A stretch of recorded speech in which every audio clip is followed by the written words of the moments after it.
sesi kedua bagi tahun ni lah.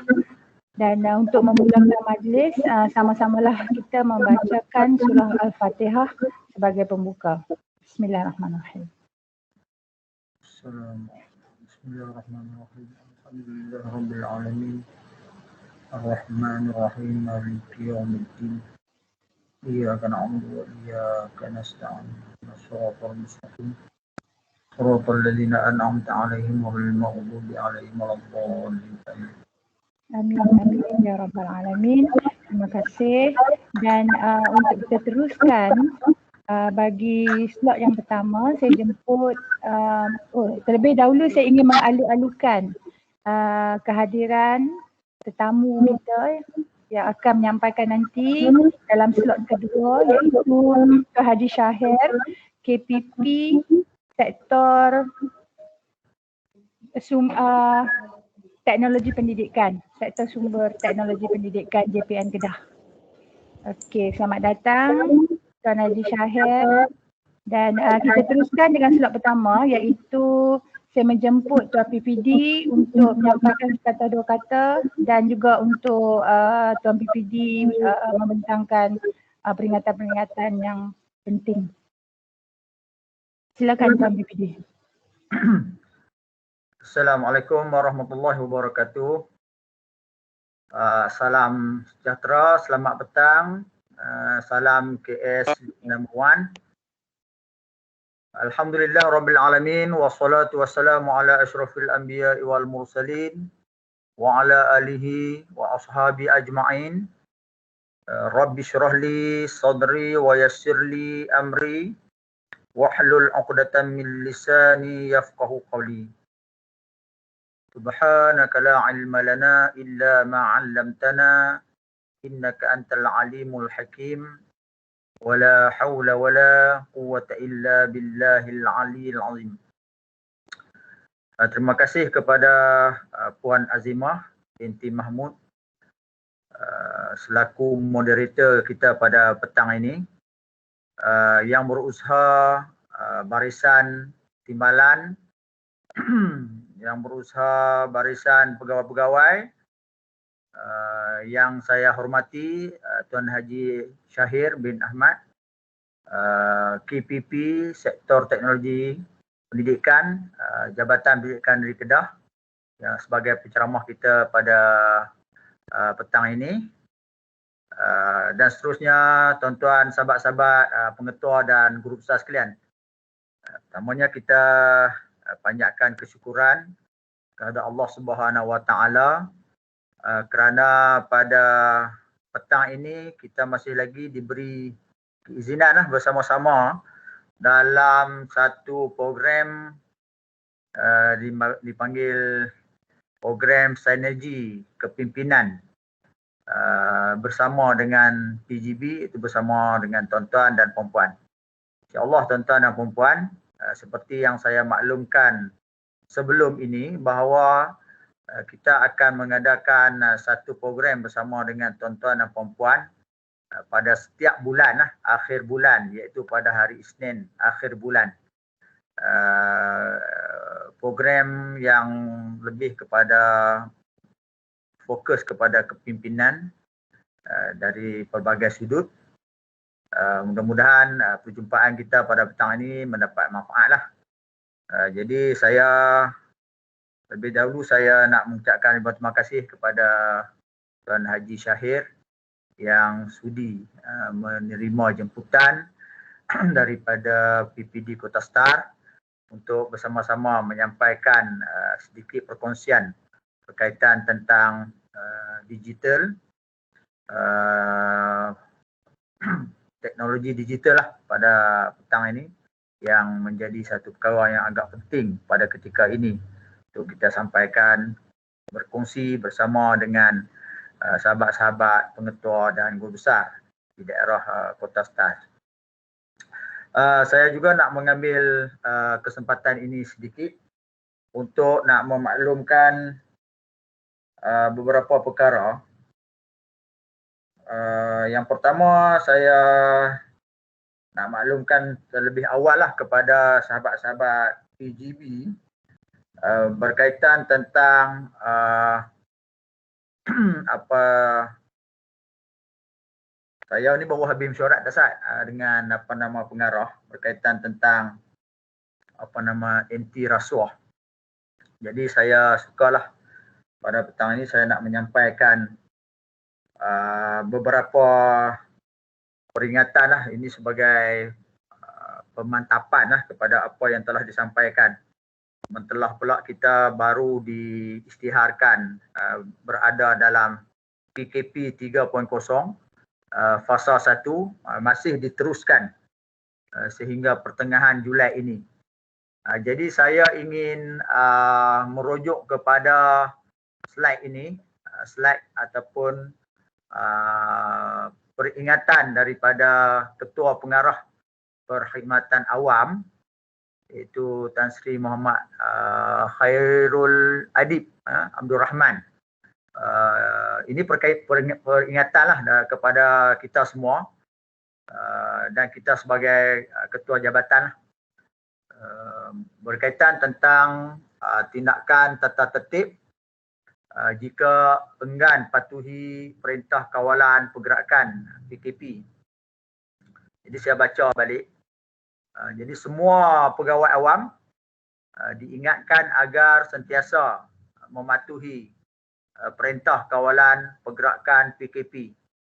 Jadi seperti yang kita maklumi, kita masih lagi berada dalam fasa pertama PKP 3.0. Jadi kita masih lagi tertakluk dengan SOP yang dikeluarkan oleh pihak berkuasa, terutamanya Majlis Keselamatan Negara, penguatkuasa seperti polis dan sebagainya. Jadi kalaulah, dan kita pun masih lagi berkuat kuasa dari segi bekerja dari rumah, BDR. Jadi maksud bekerja daripada rumah ialah kita berada di rumah dan bekerja dari rumah bermula jam 8 sehinggalah jam 5 petang. Jadi dalam tempoh itu kita tertakluk dengan peraturan-peraturan semasa kita bekerja. Sekiranya kita ingin melakukan aktiviti-aktiviti seperti keluar daripada tempat kerja, maksudnya seperti pergi ke vaksinasi ke, jadi kita perlu memohon kebenaran daripada ketua jabatan. Dalam konteks tuan-tuan dan puan-puan, maksudnya tuan-tuan perlu memaklumkanlah kepada PPD, maknanya kepada saya sendirilah melalui WhatsApp ataupun Telegram untuk makluman awal. Dan sekiranya di peringkat guru-guru, tuan-tuan dan puan-puan, kaki tangan, tuan-tuan dan puan-puan di sekolah, maksudnya mereka mesti memohon kebenaran kepada tuan-tuan dan puan-puan apabila mereka hendak keluar daripada rumah untuk melaksanakan atau melakukan aktiviti-aktiviti yang dibenarkanlah, seperti hadir ke pusat vaksinasi, hadir ke klinik ataupun pergi ke klinik dan sebagainya, ataupun pergi ke bank untuk menjalankan aktiviti yang berkaitan tentang urusan peribadi, tapi mesti memohon kebenaran daripada ketua jabatan. Sebab dia ada justifikasi, sekiranya ketika kita keluar dan dikenakan tindakan-tindakan tertentu oleh pihak berkuasa, contohnya kita keluar tu kita tak pakai mask contoh. Bila kita tak pakai mask, kita masuk dalam kedai, tiba-tiba kita ditangkap kerana tak pakai mask dan dikenakan compound. Contohnya katalah 1,000 ke ataupun 1,500. Jadi compound tu kita kena dengan pihak berkuasa ataupun pihak polis. Tapi untuk makluman, selepas kena compound tersebut, pihak polis akan menghantar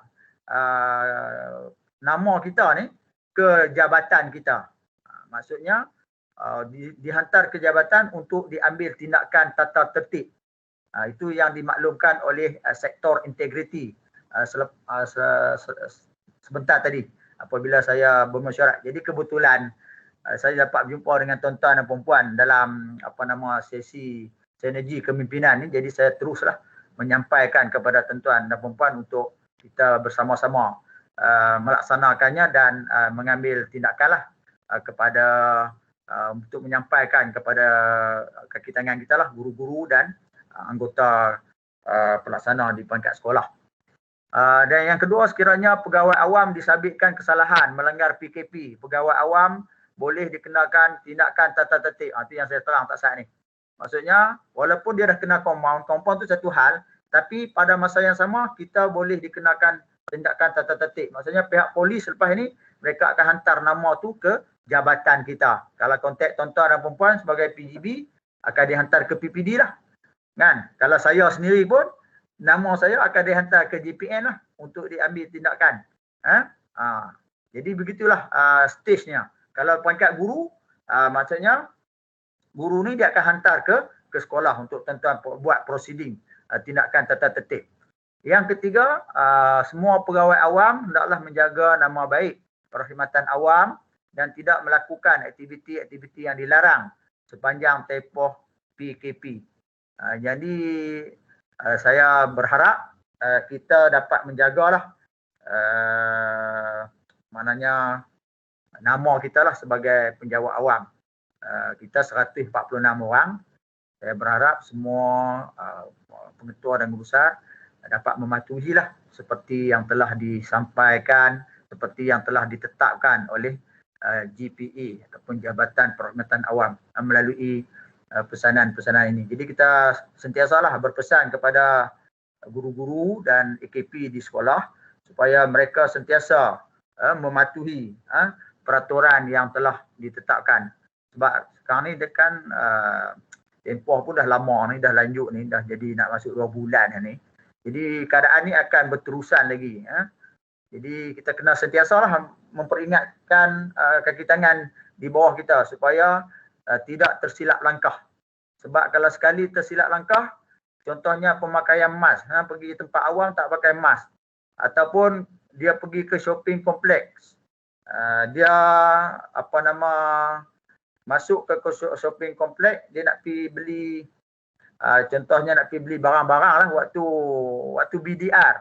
Dia pergi pukul 9 contoh. Jadi kalau waktu 9 tu waktu BDR dan dia pergi scan MySejahtera pada waktu tu.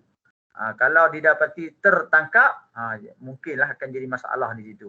Jadi kita kena pesan kepada mereka, kepada anak-anak buah kita lah. Okey, yang kedua.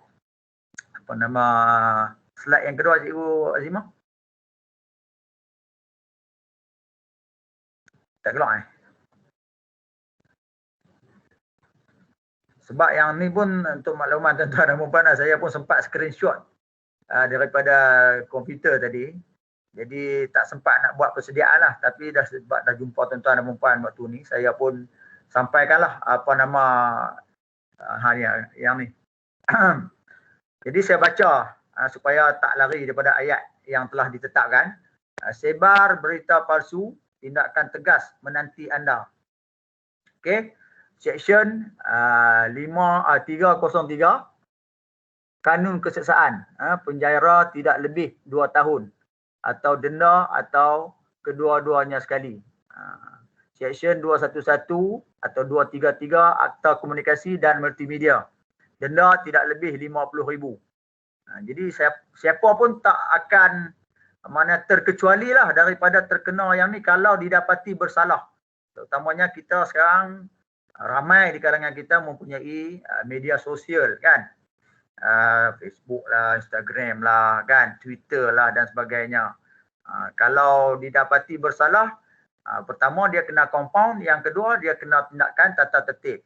Jadi tindakan tata tertib mungkin akan dikena turun pangkat kan, turun grade kan, dibuang kerja dan sebagainya. Sebab kita kaki tangan awam pun tak akan terlepas. Hatta menteri-menteri pun kena, orang-orang terkenal pun kena kan. Jadi siapa pun dia tak kenal lah undang-undang ni.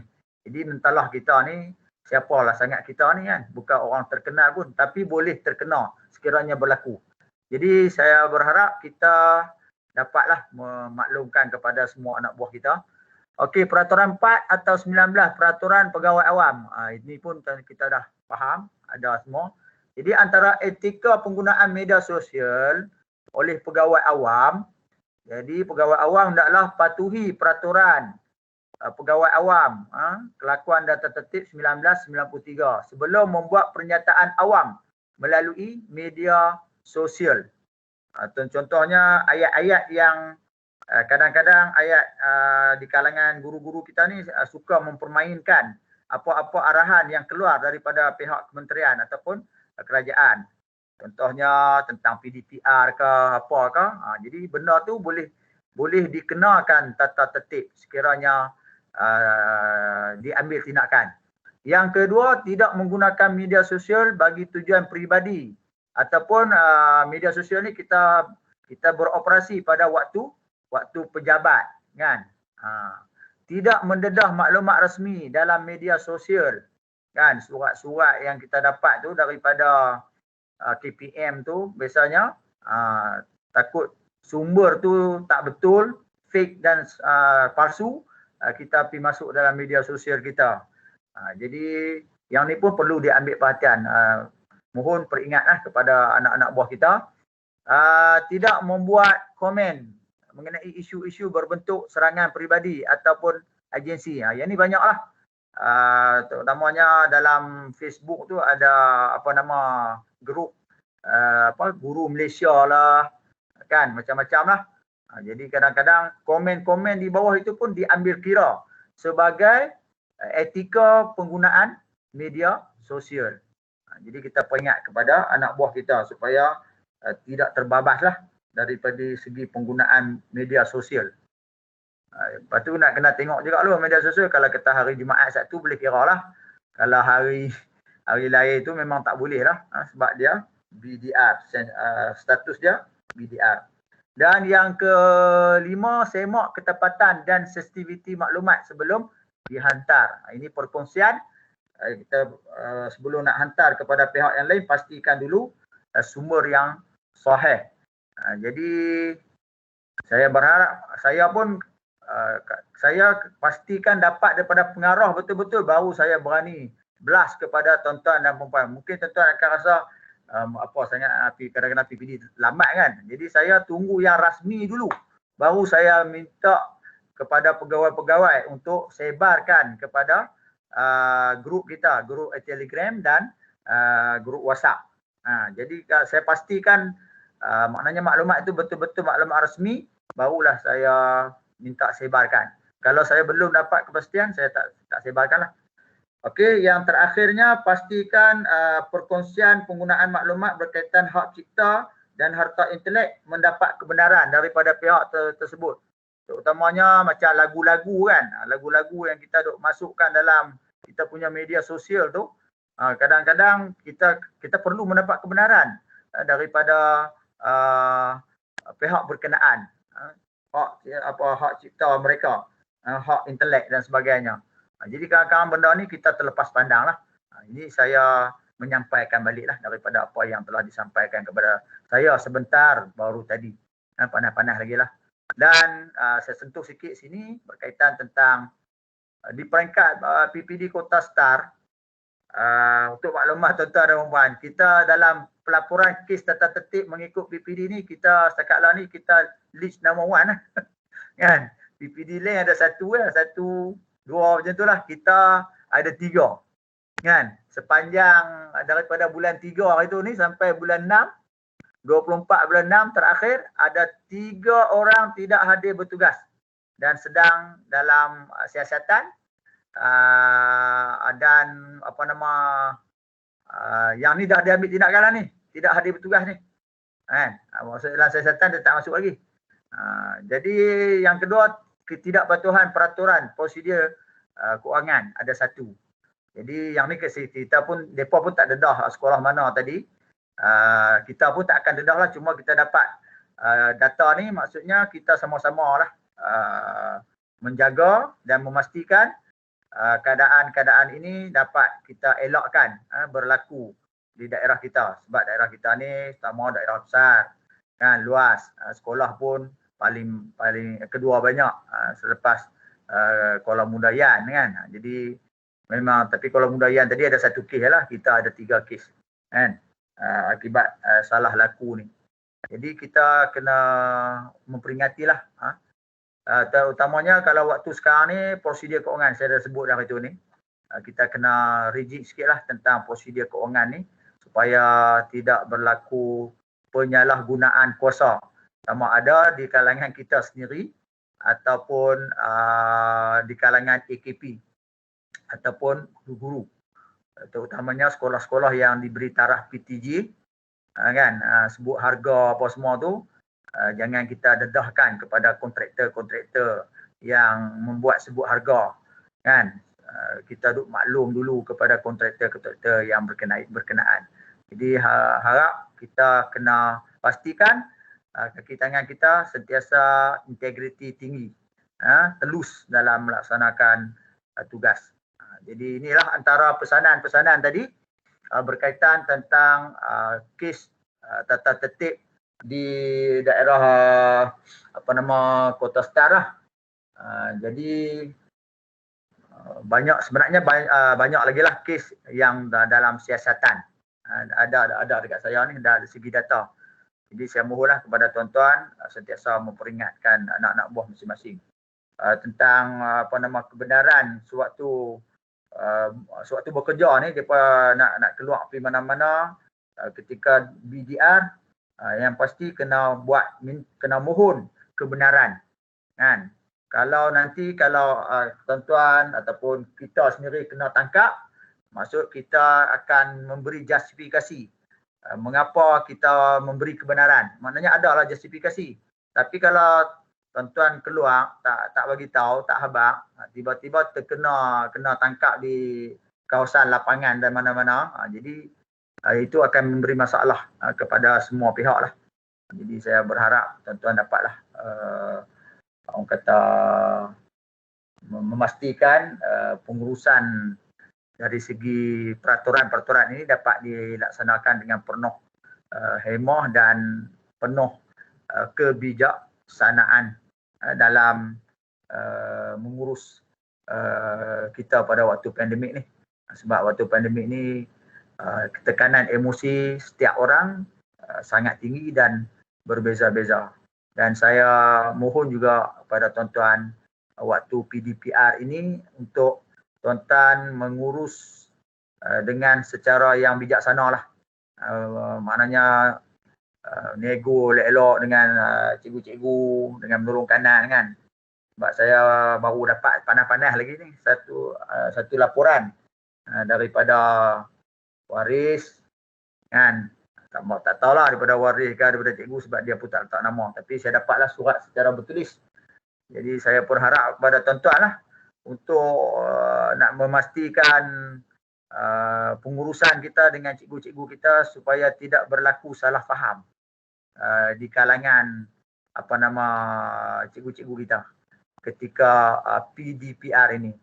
Jadi mana-mana yang telah diberi kebenaran, maksudnya kita ada punca kuasa, gunalah komunikasi yang berhemah untuk nak menyatakan punca kuasa tersebut kan, supaya masing-masing dapat menerima dan dalam keadaan yang terbuka untuk menerima arahan dan melaksanakan sesuatu kerja yang telah amanah yang telah kita dapat lah kan. Jadi saya berharap itu sajalah yang saya nak buat pesanan pada petang ni.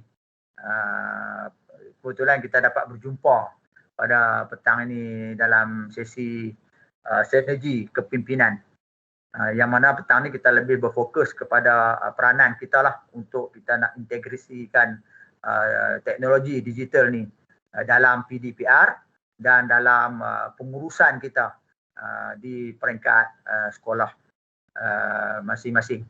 Jadi nanti yang saya nak sentuh sikit berkaitan tentang ada dalam perjumpaan kita awal-awal dulu apabila saya bagi ucapan yang saya kata untuk dokumentasi SKPM G2 tu, yang saya kata nak minta tuan-tuan masuk dalam drive kan. Drive. Jadi dalam drive tu saya minta tuan-tuan masukkan dalam drive MOE yang delima tu. Kan? Jadi dokumentasi ataupun evidence tentang terutamanya mengikut standard SKPMG2 tu, jadi tuan-tuan boleh upload masuk dalam drive. Okey, drive, supaya nanti kalau kita diminta oleh pihak-pihak yang atas, kita dapat mengemukakan. Tapi pada waktu ni kita tak usah fikir lagi lah. Cuma saya nak maklumkan dululah. Maknanya pada waktu ni tuan-tuan selesaikan dulu bab PDPR ni, bimbingan PDPR. Kan? Cuma kalau di pihak tuan-tuan dah laksana benda tu, jadi saya ingat tuan-tuan teruskanlah. Kan? Dokumentasi soft copy dalam drive MOE delima. Kan? Jadi nanti kita akan bincang lebih lanjut lagi berkaitan tentang cara macam mana kita nak upload dokumen-dokumen kita, dokumentasi kita tu dalam drive secara soft copy, supaya kita dapat menyimpan kita punya dokumentasi itu di tempat yang selamat dan tempat yang terbaik. Jadi saya ingat itu saja Cikgu Azimah yang saya nak maklumkan pada petang ni, sedikit info berkaitan tentang digital lah, tentang digital leadership. Okey, saya serah kembali kepada Cikgu Azimah. Baik. Terima kasih Tuan PPD dan tuan-tuan yang saya hormati sekalian.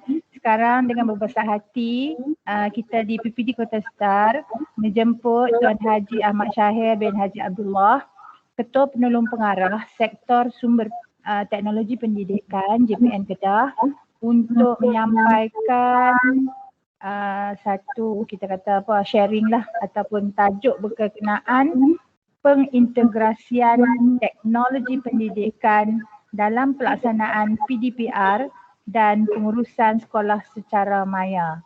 Okey, dengan segala hormatnya dijemput Tuan Haji Shahir. Assalamualaikum warahmatullahi wabarakatuh dan selamat petang. Terima kasih kepada pengacara pada hari ini lah, iaitu Tuan Timbalan PPD Sektor Pengurusan Sekolah lah. Sahabat saya juga dulu di Sektor Pengurusan Akademik, Tuan Azimah binti Haji Mahmud. Tuan yang berbahagia, Tuan PPD, Tuan Haji Ishaq bin Zulkifli, pegawai-pegawai pendidikan daerah, pegawai daripada SSTP juga yang bersama saya pada hari ini, tuan-tuan dan puan-puan, pengetua-pengetua dan guru besar lah yang saya hormati sekalian lah. Jadi pada hari ini saya dijemputlah untuk membuat sedikit perkongsian lah dengan tuan-tuan dan puan-puan dalam program saya ingat mungkin rutin secara bulanan lah di peringkat PPD Kota Star ini yang dipanggil sebagai sinergi kepimpinan. Saya harap suara saya dan visual saya okey kan lah. Kalau ada masalah kita maklumlah. InsyaAllah okey. Dan kita harap agar komunikasi pada kita hari ini akan berjalan dengan lancar lah. Jadi saya akan cuba share slide lah dalam suasana petang-petang ni. Harap penyampaian saya pada hari ini akan dapat objektif akan tercapai lah.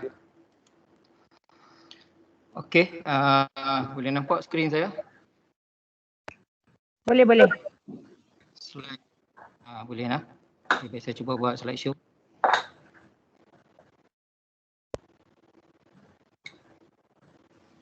Okey, boleh. Okey, jadi tajuk yang saya pilih lah pada hari ini apabila diminta oleh Rustia, iaitu berkaitan dengan pengintegrasian teknologi pendidikan lah, sesuai lah dengan peranan dan fungsi kami di sektor sumber teknologi pendidikan yang menguruskan hal-hal yang berkaitan dengan sumber dan juga teknologi pendidikan lah.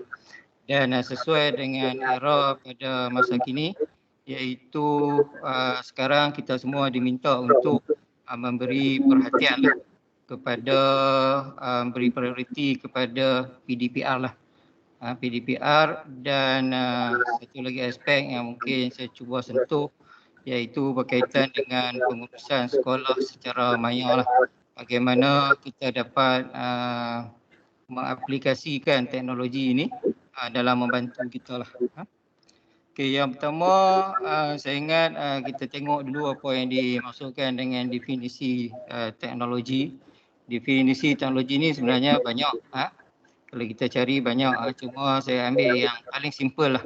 Paling simple untuk kita share pada petang ini iaitu pembangunan dan penggunaan alatan, mesin, bahan dan proses untuk menyelesaikan masalah manusia. Jadi teknologi ini adalah untuk cuba untuk menyelesaikan masalah manusia lah. Jadi kita cuba tengok sejauh mana teknologi ini dapat membantu kita dalam menyelesaikan masalah yang kita hadapi, terutama sekali dalam situasi fenomena COVID-19 yang nampaknya masih belum selesai lah. Dan seperti mana yang telah diumumkan, kita punya PKP ini pun fasa 1 ini masih lagi berterusan lah. Sebab kes-kes kita pun masih tinggi, sekolah kita pun masih ditutup dan kita harapkan agar situasi ini tidak akan berlarutan lah. Tapi kita kena bersedia lah dalam menghadapi situasi mungkin PDPR ni yang akan semakin panjang lah. Okey, baik. Saya ambil dulu aspek yang pertama iaitu alatan ataupun gadget lah yang kita ada lah. Saya ingat yang paling simple sekali lah. Saya ingat cikgu-cikgu kita mesti ada komputer dan juga telefon lah, smartphone. So kurang-kurangnya komputer dan smartphone. Sebenarnya dengan ada komputer dan smartphone ini kita dah boleh buat banyak perkara lah. Di komputer kita ni sebenarnya kamera dah ada, mikrofon dah ada, dah built in dah di situ. Begitu juga dengan handphone kita, dah ada kamera, dah ada mikrofon. Dan kiranya kita nak kualiti yang lebih baik, mungkin kita boleh belilah kamera ataupun mikrofon yang lebih berkualiti. Tapi sebenarnya laptop kita itu pun sebenarnya sudah memadai lah untuk kita melaksanakan fungsi kita sebagai pendidik. Dan satu lagi elemen selain daripada hardware itu, software juga adalah merupakan sebahagian daripada teknologi lah. Kalau tuan-tuan familiar, saya papar kat sini beberapa gambar lah yang menunjukkan beberapa aplikasi ataupun software yang kita boleh manfaatkan dalam tempoh pandemik inilah, untuk kita manfaatkan agar urusan kita sebagai pendidik dapat dilaksanakan dengan baiklah. Iaitu kalau tuan-tuan lihat yang pertama ni, iaitu yang hitam tu iaitu OBS Studio. Apa fungsi OBS Studio ni? OBS Studio ni sebenarnya sangat popular sekarang ni dan ini adalah merupakan software percuma lah. Dan dia digunakan untuk membuat penerbitan berkaitan dengan broadcasting lah, iaitu untuk kita live, untuk kita buat video dan sebagainya. MS Team, kita ada Google Classroom, kita ada Office, Speak 65 dan juga berbagai version lagi lah. Ini adalah merupakan software-software yang kita boleh manfaatkan. Okey, apa masalah yang kita hadapi pada hari ini berikutan dengan situasi COVID-19 ini? Jadi antara implikasi yang kita hadapi, masalah yang kita hadapi yang kita nak perlu selesaikan dengan cara bekerja baru ini, antaranya iaitu PDP secara bersemuka. Jadi seperti mana situasi sekarang ni, kita pun berada di rumah, mengajar dari rumah. Jadi PDP secara bersemuka, secara fizikal itu tidak dapat dilaksanakan. Namun begitu, kita akan lihat juga bagaimana teknologi ini dapat menyelesaikan.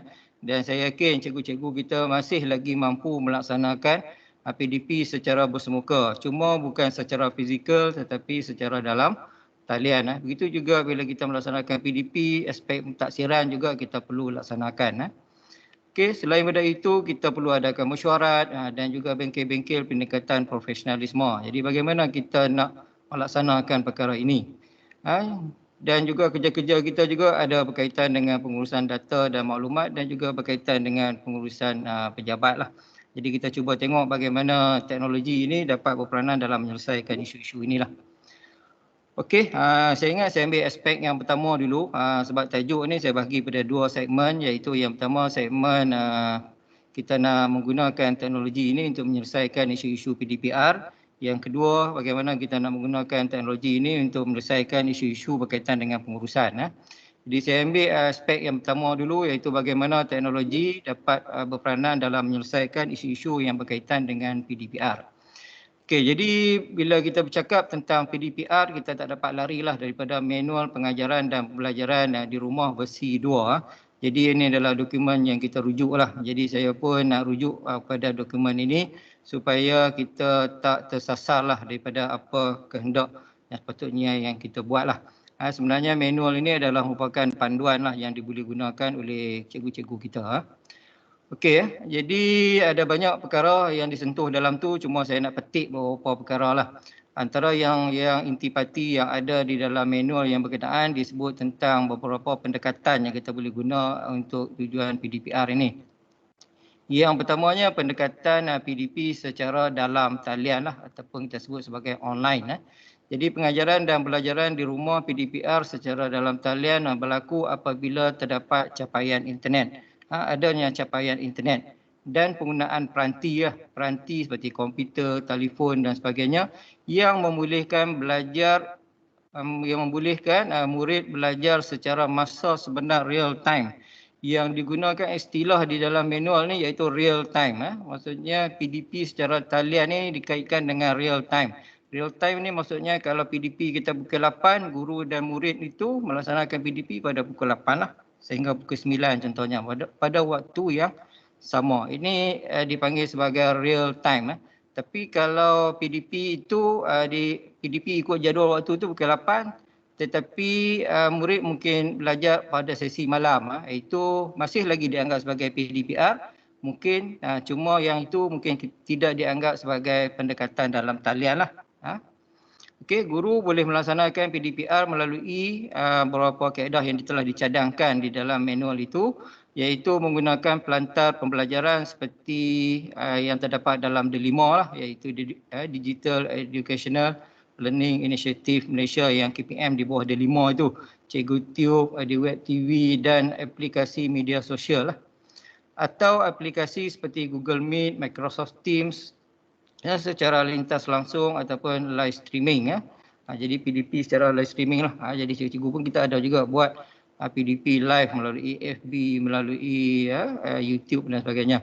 E-permainan, video, klip video, e-book, rakaman, tugasan dalam talian dan sebagainya lah.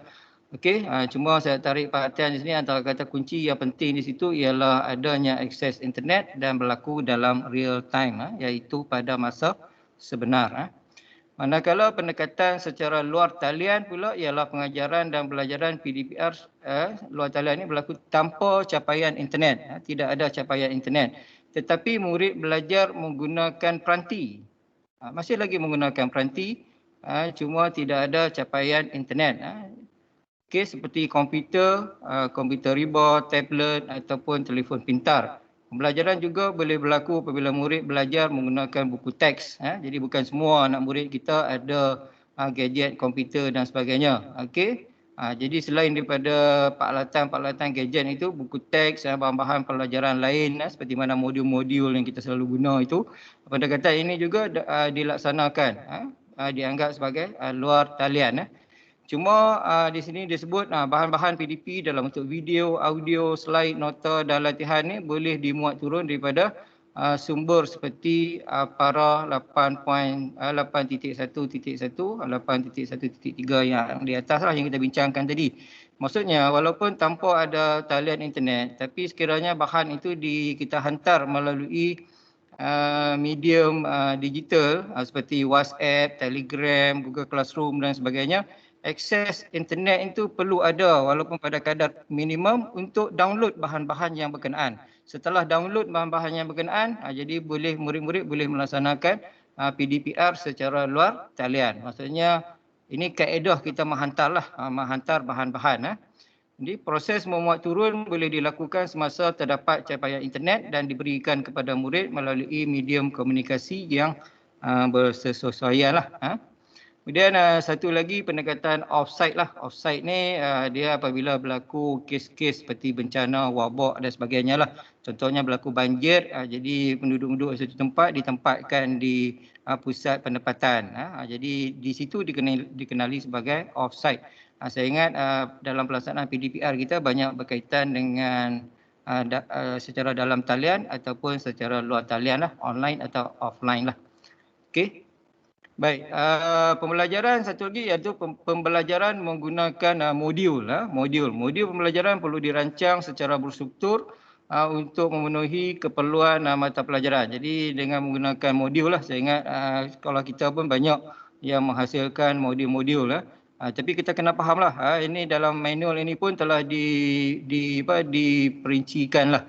Apa yang perlu ada dalam modul itu lah. Jadi perkara yang perlu ada dalam modul seperti sasaran murid tahun 1, tahun 2, tahun 3, tajuk, tema apa, objektif, tempoh pelaksanaan aktiviti dan penerangan bagaimana pelaksanaan aktiviti itu dibuat. Nota secara berstruktur, maksudnya sekali termasuk bahan-bahan lah. Maksudnya untuk melaksanakan PDP ini, kalau perlukan nota juga perlu kita sediakan lah. Aktiviti-aktiviti yang relevan, pentaksiran, mungkin latihan-latihan kita masukkan di situ. Jadi modul ini diedarkan kepada murid berdasarkan rancangan pelajaran harian lah. Jadi berdasarkan RPH itu kita bina modul lah. Jadi murid perlu menyerahkan hasil tugasan yang disemak, ditaksir dan mendapatkan maklum balas daripada guru sebelum menerima modul pembelajaran seterusnya lah. Cuma bila kita edarkan secara mungkin diedarkan secara fizikal, mungkin kita perlu tetapkanlah bagaimana kaedah-kaedah nak murid tu nak ambil, kemudian nak serahkan balik latihan-latihan dan sebagainya lah. Jadi ada 3 pendekatan lah saya ingat yang sangat yang paling banyak kita gunalah, iaitu online, offline dan juga penggunaan modul lah. Okey, dan pelaksanaan ini juga PDPR ni perlu dirancang mengikut keupayaan murid, kesediaan sumber yang ada dan juga pihak sekolah perlu menyediakan jadual waktu lah. Jadi kaedah apa yang sesuai untuk cikgu-cikgu guna, jadi berdasarkan pada keupayaan murid dan kesediaan sumber lah. Okey, dan juga pentaksiran bilik darjah juga perlu dilaksanakan lah. Okey, jadi cuba kita tengok apa isu-isu yang kita hadapi dalam pelaksanaan PDPR dan bagaimana teknologi ini dapat menyelesaikan isu itulah. Saya ingat saya takkan bincang macam mana keseluruhan PDPR itu nak dioperasikan. Saya ingat di sektor pembelajaran di GPN dan juga PPD telah buat engagement dengan tuan-tuan dan puan dan banyak kali lah. Cuma di sini kita nak tengok apa isu dan bagaimana teknologi ini dapat menyelesaikan isu-isu yang kita hadapi ya. Okey, yang pertama sekali dalam pelaksanaan PDPR ni, keperluan asas yang perlu ada ialah kelas lah. Ialah kelas. Jika sebelum berlakunya pandemik ini, apabila kita boleh berada di sekolah tu, kelas secara fizikal ada lah. Kita pergi sekolah, kita masuk kelas, murid ada di situ, meja ada di situ, whiteboard ada di situ, okey, dan segala peralatan ada. Tapi dalam situasi sekarang ni kelas fizikal tidak lagi berfungsi. Jadi semua murid tak boleh hadir ke kelas. Jadi yang pertama kita perlu ada kelas maya dulu, kelas tu. Perlu wujud kelas. Apakah pilihan kelas maya yang ada? Jadi kita perlukan wujudkan kelas. Satu kelas di situ ada guru, di situ ada murid. Dan dalam di situ akan berlakulah aktiviti-aktiviti PDP.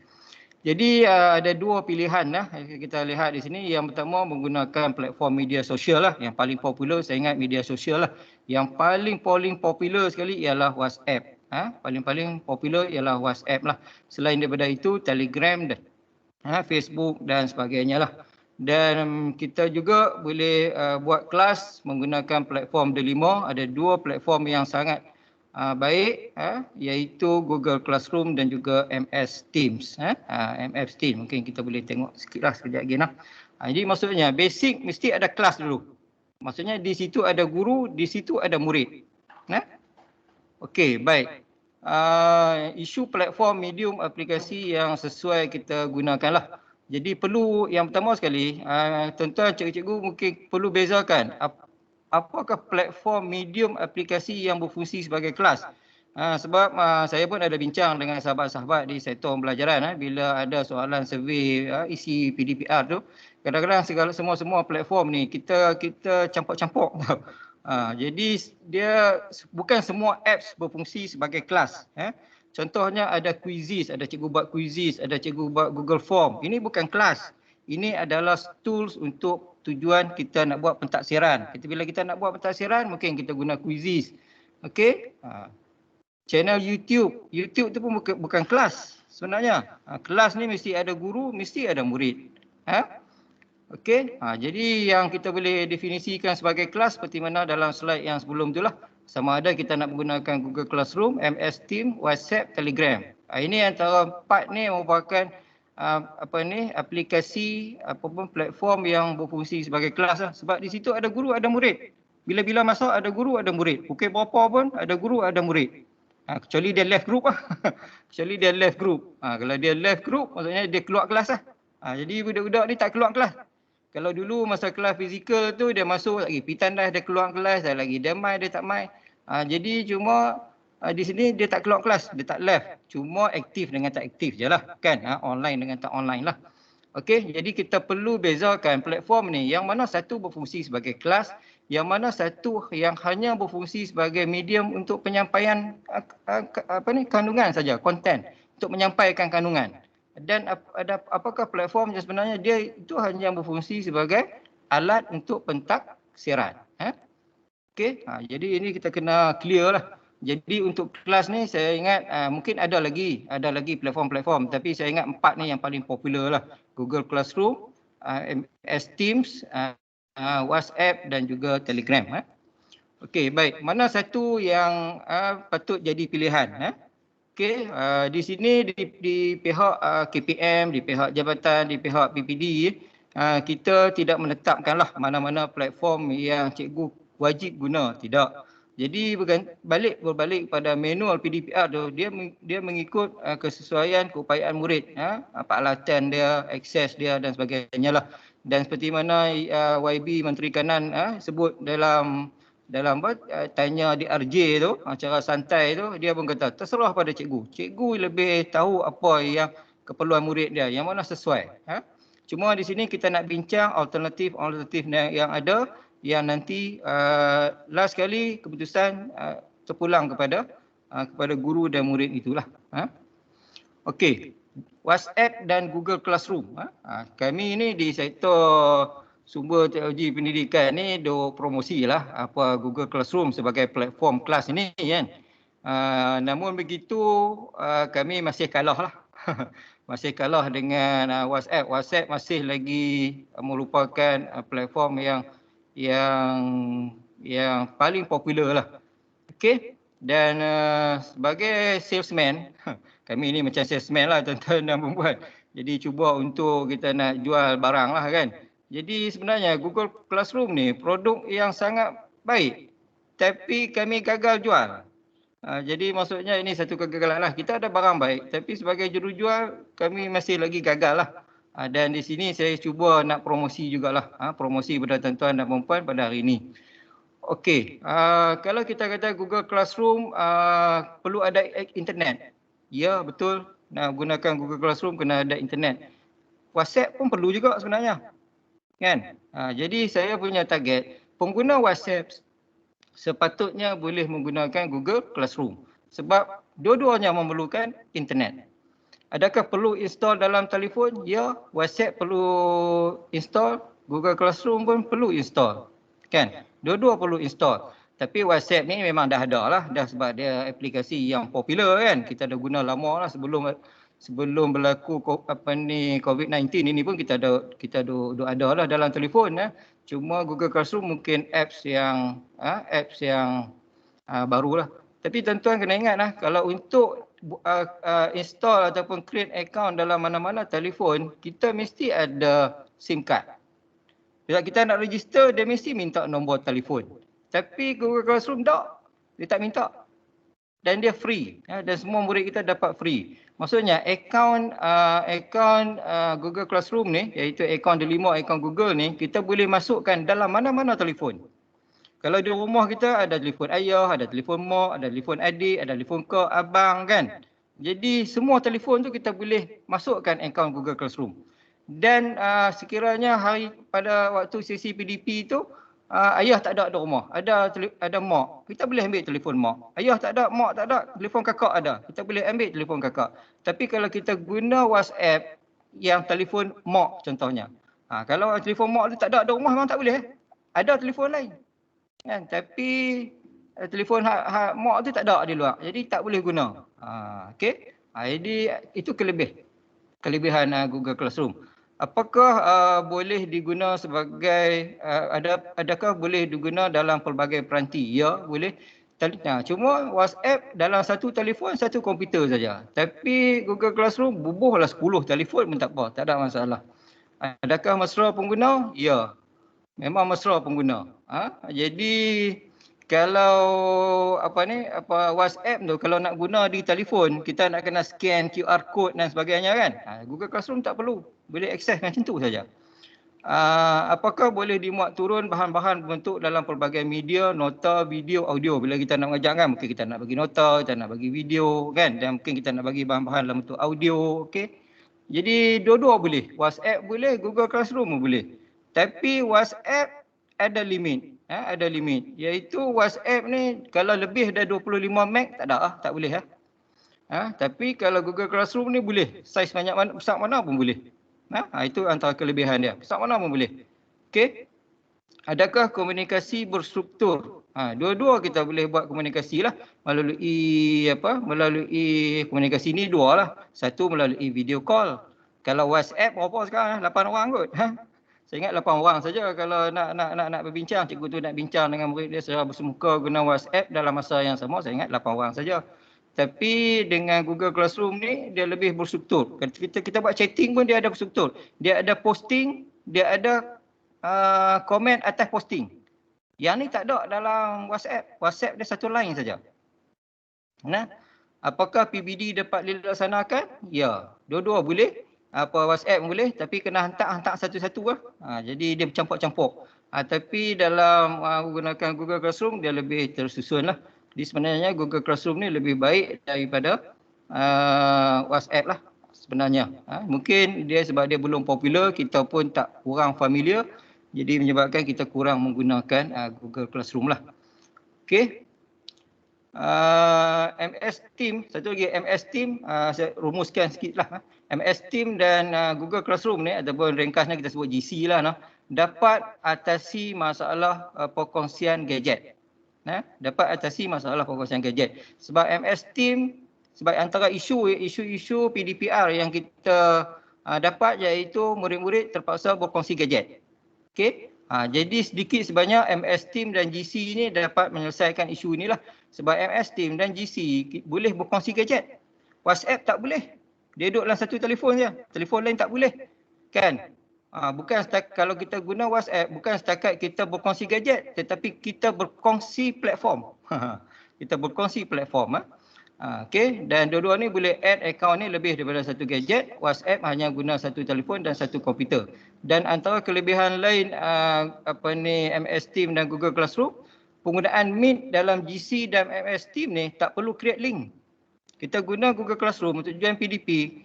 Kita nak buat PDP bersemuka, kita tak perlu create link. Sebab di dalam Google Classroom dan juga MS Team ni dah ada fungsi Meet.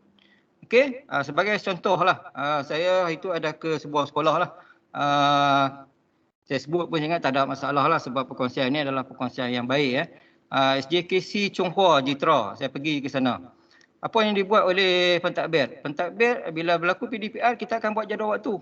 Jadi ada subjek pukul 8, ada subjek pukul 9, ada subjek yang pukul 10 dan sebagainya lah. Jadi apa yang berlaku ialah sekolah buat jadual dan edarlah kepada guru, edar kepada murid. Bila sampai masa, kata pukul 8 bahasa Melayu. Murid-murid ni dia terus masuk Google Classroom dan dia terus klik butang Meet yang ada dalam Google Classroom. Dia tak perlu tunggulah.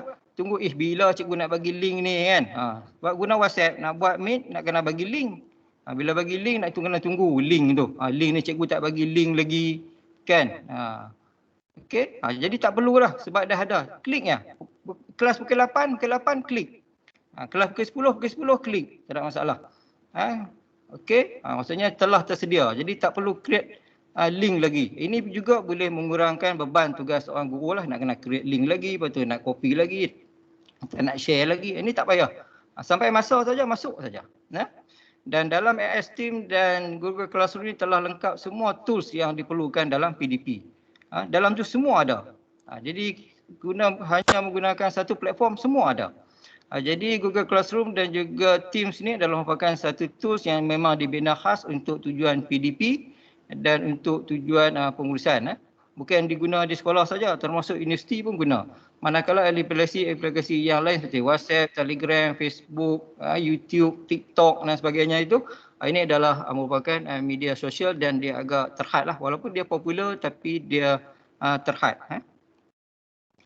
Okey, bagaimana memastikan guru-guru kita mempunyai kemahiran melaksanakan PDP menggunakan platform Google Classroom? Ini mungkin satu isu, cikgu-cikgu kita tak tahu nak guna. Sebenarnya kami di SSTP dah lama dah edar infografik ini. Infografik ini. Dan infografik ini supaya kita dah sedia dah pautan dan cikgu-cikgu kita boleh masuk ke pautan ini ataupun scan saja QR code dalam infografik yang kita dah hantar. Sepatutnya semua sekolah dah dapat lah sepatutnya. Sebab dah lama lah, saya ingat dah setahun lah kita dah hantar benda ni. Tapi kadang-kadang benda ni saya pun tak pastilah. Takut-takut hari ni baru tuan-tuan tengok hari ni kan.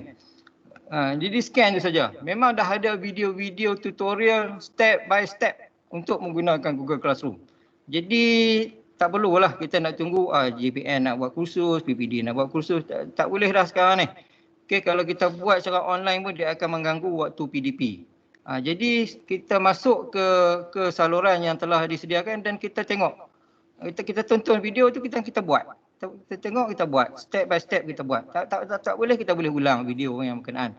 Okey, jadi kalau tak ni maksudnya masuklah. Sebab kita dah sedia dah. Melalui channel Telegram, melalui Cikgu Digital Kedah, melalui sites kan. Yang kita pun dah promosi dah. Jadi cikgu-cikgu kita boleh ke sana untuk mendapatkan ilmu. Mendapatkan ilmu. Jangan tunggu ilmu datang kat kita lah. Kita kena mencari ilmu yang berkenaan. Kita tahu apa yang kita perlu ada dan kita cari perkara yang berkenaan.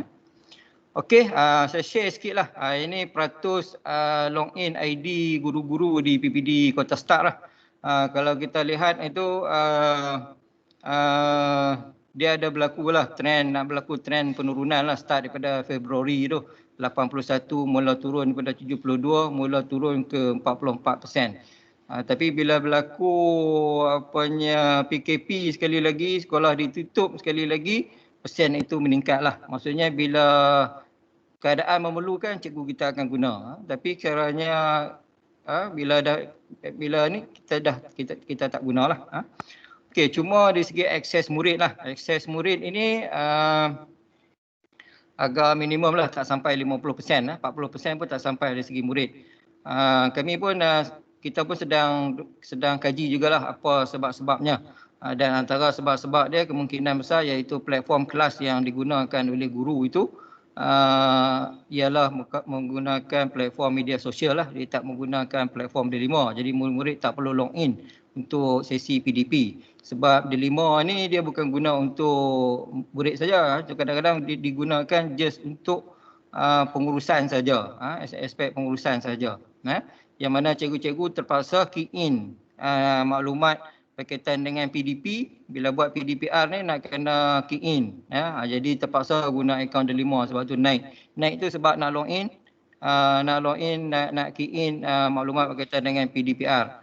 Jadi bukan sebenarnya guna untuk tujuan PDP lah. Jadi sebab tu kemungkinan peratus login murid rendah lah bulanan. Okey, baik. Bagaimanakah teknologi ini dapat berperanan dalam pelaksanaan PDPR? Jadi PDP ni kita boleh bagikan kepada 3 komponen yang utama lah. Okey, yang pertama penyampaian konten itu sendiri ataupun penyampaian kemahiran itu sendiri. Yang kedua untuk kita buat tutorial sebab dalam jadual versi PDPR versi 2 tu ada berkaitan dengan jadual waktu. Jadual waktu itu pun ada dimasukkan waktu tutorial. Jadi guna untuk tutorial. Dan cikgu-cikgu juga perlu melaksanakan pentaksiran. Jadi ada 3 komponen lah, iaitu penyampaian kandungan, konten atau kemahiran, tutorial dan juga pentaksiran. Okey, untuk penyampaian kandungan kemahirannya. Okey. Baik, untuk ini PDP bersemuka secara dalam talian menggunakan Meet GC Teams. Meet dalam GC itu ataupun Teams. Maksudnya PDP bersemuka boleh dilaksanakan dengan adanya teknologi ini. Okey, jadi boleh gunalah sama ada Meet ataupun Teams. Tapi kalau kita tak guna Google Classroom, tapi kita guna Meet, maksudnya tiap kali nak buat kelas nak kena create link. Tapi kalau kita guna Google Classroom, masuk Google Classroom, klik saja, tak perlu kita create link. Begitu juga dengan Teams. Guru boleh merakam video PDP sendiri menggunakan pelbagai kaedah dan aplikasi. Jadi untuk penyampaian ni mungkin menggunakan teknik rakaman video lah. Kita rakam video PDP ini dan kita hantar kepada murid kita melalui platform-platform tadilah. Jadi untuk membuat video PDP ini terdapat pelbagai teknik lah. Antara teknik yang kita boleh gunakan iaitu teknik rakaman skrin komputer menggunakan aplikasi OBS Studio dan PowerPoint. Di sini saya bagi overview lah kepada tuan-tuan dan puan-puan. Jika ada keperluan, kita boleh buat sesi khas lah untuk sesi bimbingan bagaimana nak menggunakan OBS Studio untuk buat video dan sebagainya. Itu kita kena buat program asing lah. Jadi dalam sesi pada petang ni saya ingat kita tak boleh buat lah. Just saya nak overview perkara ni boleh dibuat. Dan teknik rakaman skrin telefon menggunakan aplikasi seperti X Recorder. Kita juga boleh buat video itu menggunakan telefon kita, menggunakan aplikasi X Recorder. Kita boleh buat PowerPoint, boleh buka dan sebagainya, boleh cakap rakam dan kemudian kita share dengan anak murid kita. Teknik rakam dan edit. Dua teknik tadi, dia ada teknik rakaman skrin ni juga kita boleh buat dua teknik lah. Satu teknik rakam dan edit, satu lagi teknik rakam tanpa edit. Saya suka untuk perkenalkan teknik rakaman tanpa edit. Sebab nak mengurangkan kerja cikgu-cikgu lah. Sekali kita buat, sekali jalan saja. Okey, guru menggunakan video ataupun guru menggunakan video sedia ada yang dihasilkan oleh guru dan share pautan itu. Okey, untuk makluman tuan-tuan dan puan-puan, banyak cikgu-cikgu YouTubers kita ada buat video-video PDP. Pihak KPM pun ada buat di Didik TV. Kami di SSTP pun ada buat video PDP. Begitu juga di USTP. Banyak video-video. Jadi kalau ni kita juga boleh menggunakan video-video yang ada itulah. Cuma video-video ini kita berilah pada murid kita. Tapi jangan bagi lepas tu kita bertinggal kan. Bagi dengan bimbingan lah. Bagi dengan bimbingan. Sebab dia ada sisi tutorial lagi. Jadi video tu boleh kita guna untuk penyampaian konten. Tapi tutorial tu kena ada. Sebab kita perlu bimbing anak-anak murid kita kan.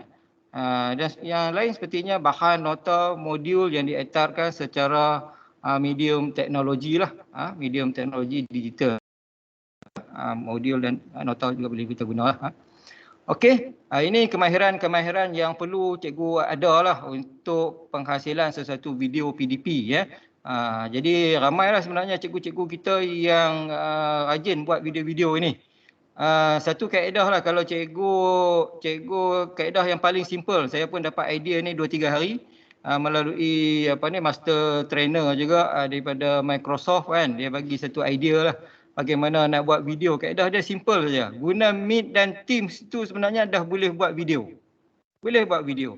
Jadi video ni kita nak mengajar ni tak mestinya ni. Kadang-kadang kita masuk ke Meet tu, kita create instant punya Meet tu dan kita masuk seorang-seorang kita dalam tu. Ya. Kita masuk seorang-seorang kita ya. Anak murid apa semua tak ada. Dan kita buat-buatlah macam anak murid kita ada, share screen lah, share video lah, share lah dan sebagainya. Kita boleh buat. Dan kita record lah. Kita record lah yang tu. Bila kita record habis sesi Meet kita tu, Meet kita seorang-seorang tu. Video tu telah tersedia dan kita boleh share dengan anak murid kita. Simple ya. Ini kaedah yang simple. Dia ada banyak kaedah. Banyak kaedah. Jadi kita gunalah apa-apa kaedahnya. Kemudian yang kedua seperti yang saya sebut tadi lah, menggunakan teknik rakaman skrin. Kalau di komputer kita boleh guna OBS Studio. Kalau di telefon kita boleh guna X recorder. Okey, dan juga kita boleh juga buat software dan kita buat teknik rakam dan edit lah. Rakam dan edit ni kita boleh gunalah software untuk tujuan editing tu kita kena tahu jugalah.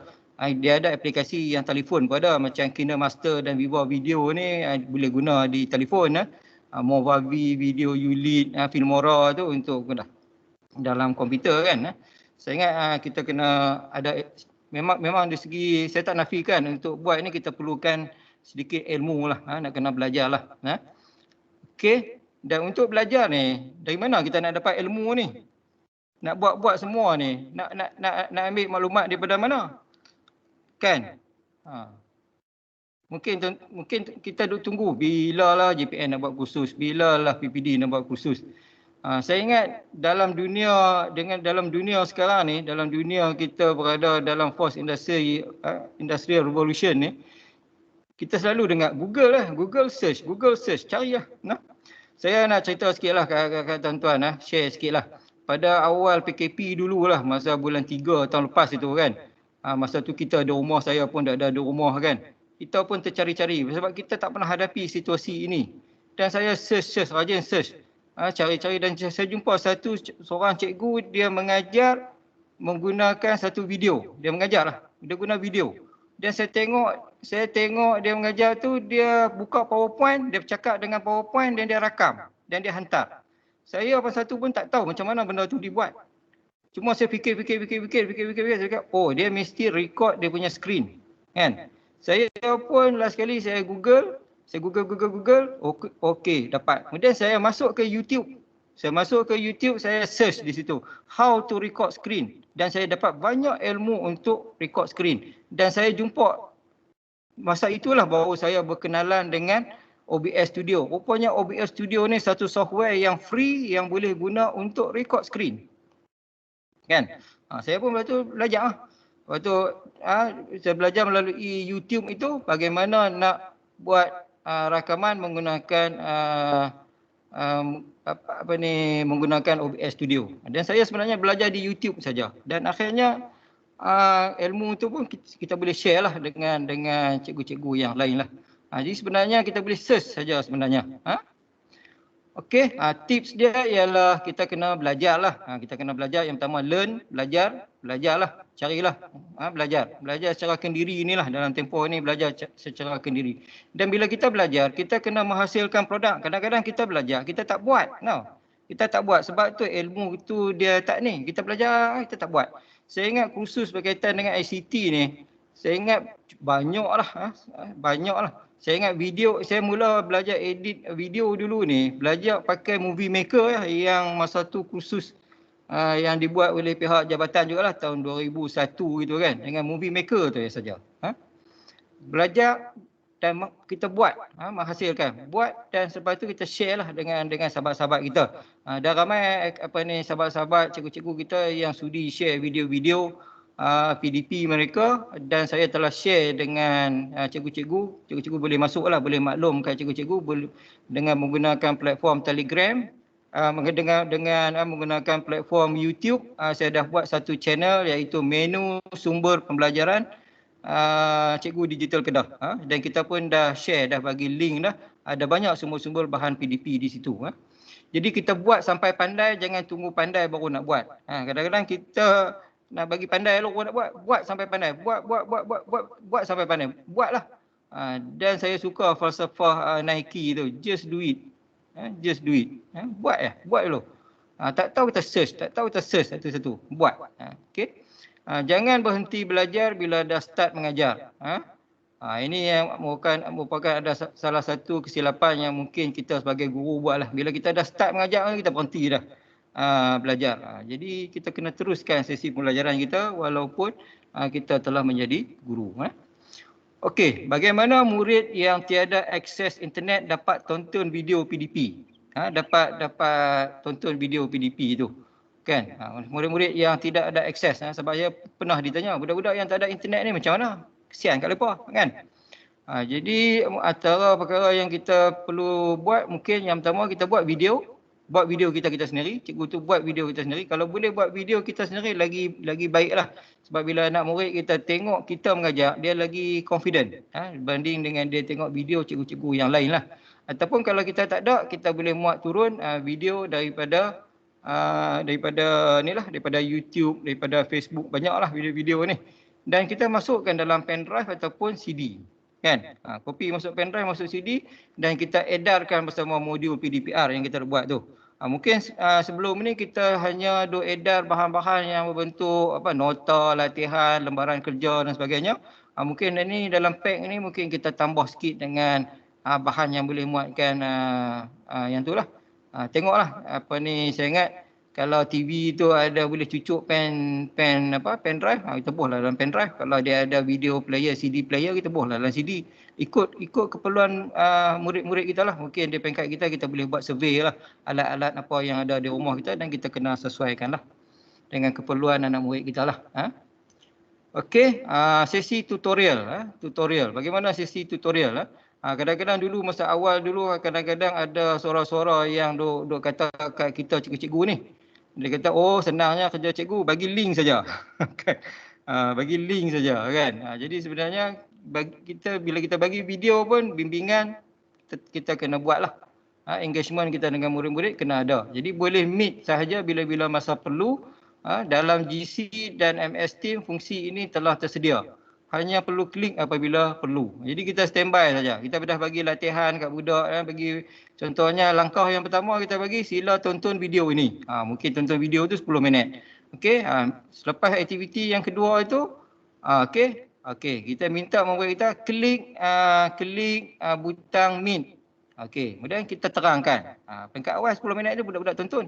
Kita terangkan, kita bincang, kita buat sesi soal jawab, kita klik saja. Okey, ataupun kita boleh buat dalam bahagian chat saja. Murid-murid chat kita jawab. Kita murid chat boleh buat. Maksudnya guna kemudahan chat yang ada dalam Google Classroom dan juga MS Team.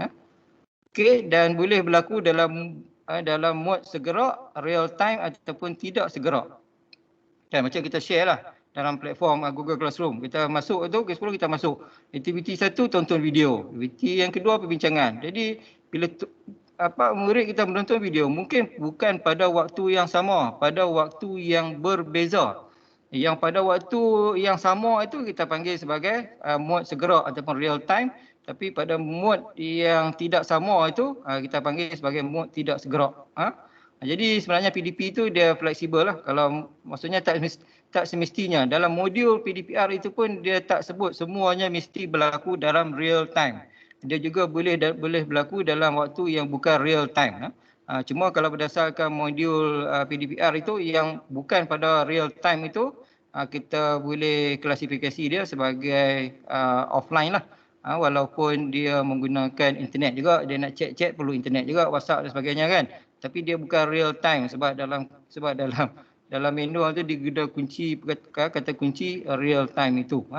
Jadi tutorial itu boleh berlaku dalam mod segera dan juga mod tidak segera menggunakan kemudahan secara bersemuka, Team Meet dan juga melalui ruang-ruang chat. Ataupun juga boleh melalui panggilan telefon, boleh call, murid kita call, kita layan. Itu dikenali sebagai tutorial. Okey, pentaksiran. Pentaksiran ni seperti mana yang ada dalam buku panduan PPD itu ada 3 lah, iaitu pentaksiran secara lisan, pentaksiran secara bertulis dan juga pentaksiran secara pemerhatian. Ada 3 lah. Ingat sini kita semua sedia maklum lah. Okey, apakah aplikasi yang boleh digunakan untuk melaksanakan pentaksiran semasa PDPR? Okey, kalau pentaksiran secara lisan itu, kalau kita buat Meet, kita guna MS Team, ada sesi bersemuka, ada sesi soal jawab, kita tanya, budak respon. Maksudnya pentaksiran secara lisan itu boleh berlaku. Pentaksiran secara bertulis, okey, kita sediakan lembaran kerja dalam bentuk Google Doc, Google Form, Google Sheet ataupun menggunakan Office 365, Kahoot ke, Quizzes ke, okey, guna MS Team quiz ke, okey.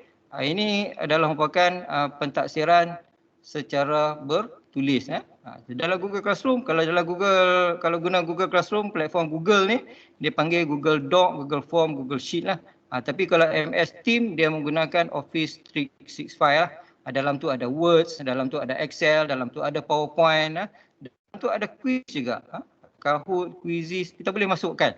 Kita nak budak kita jawab Kahoot, kita bagi saja link itu dalam kelas kita. Ingat tadi kelas ni, kita nak bagi apa pun kena masuk kelas. Kita nak bagi suruh budak jawab soalan Kahoot, bagi link tu dalam kelas. Kelas kita apa dia? Kelas kita ialah Google Classroom tu lah. Kalau WhatsApp, WhatsApp lah. Okey, pentaksiran secara pemerhatian. Jadi kita pun boleh tengok PDP bersemuka dalam talian tu, boleh tengok ataupun minta budak kita buat rakaman video hantar kepada kita dan sebagainya lah.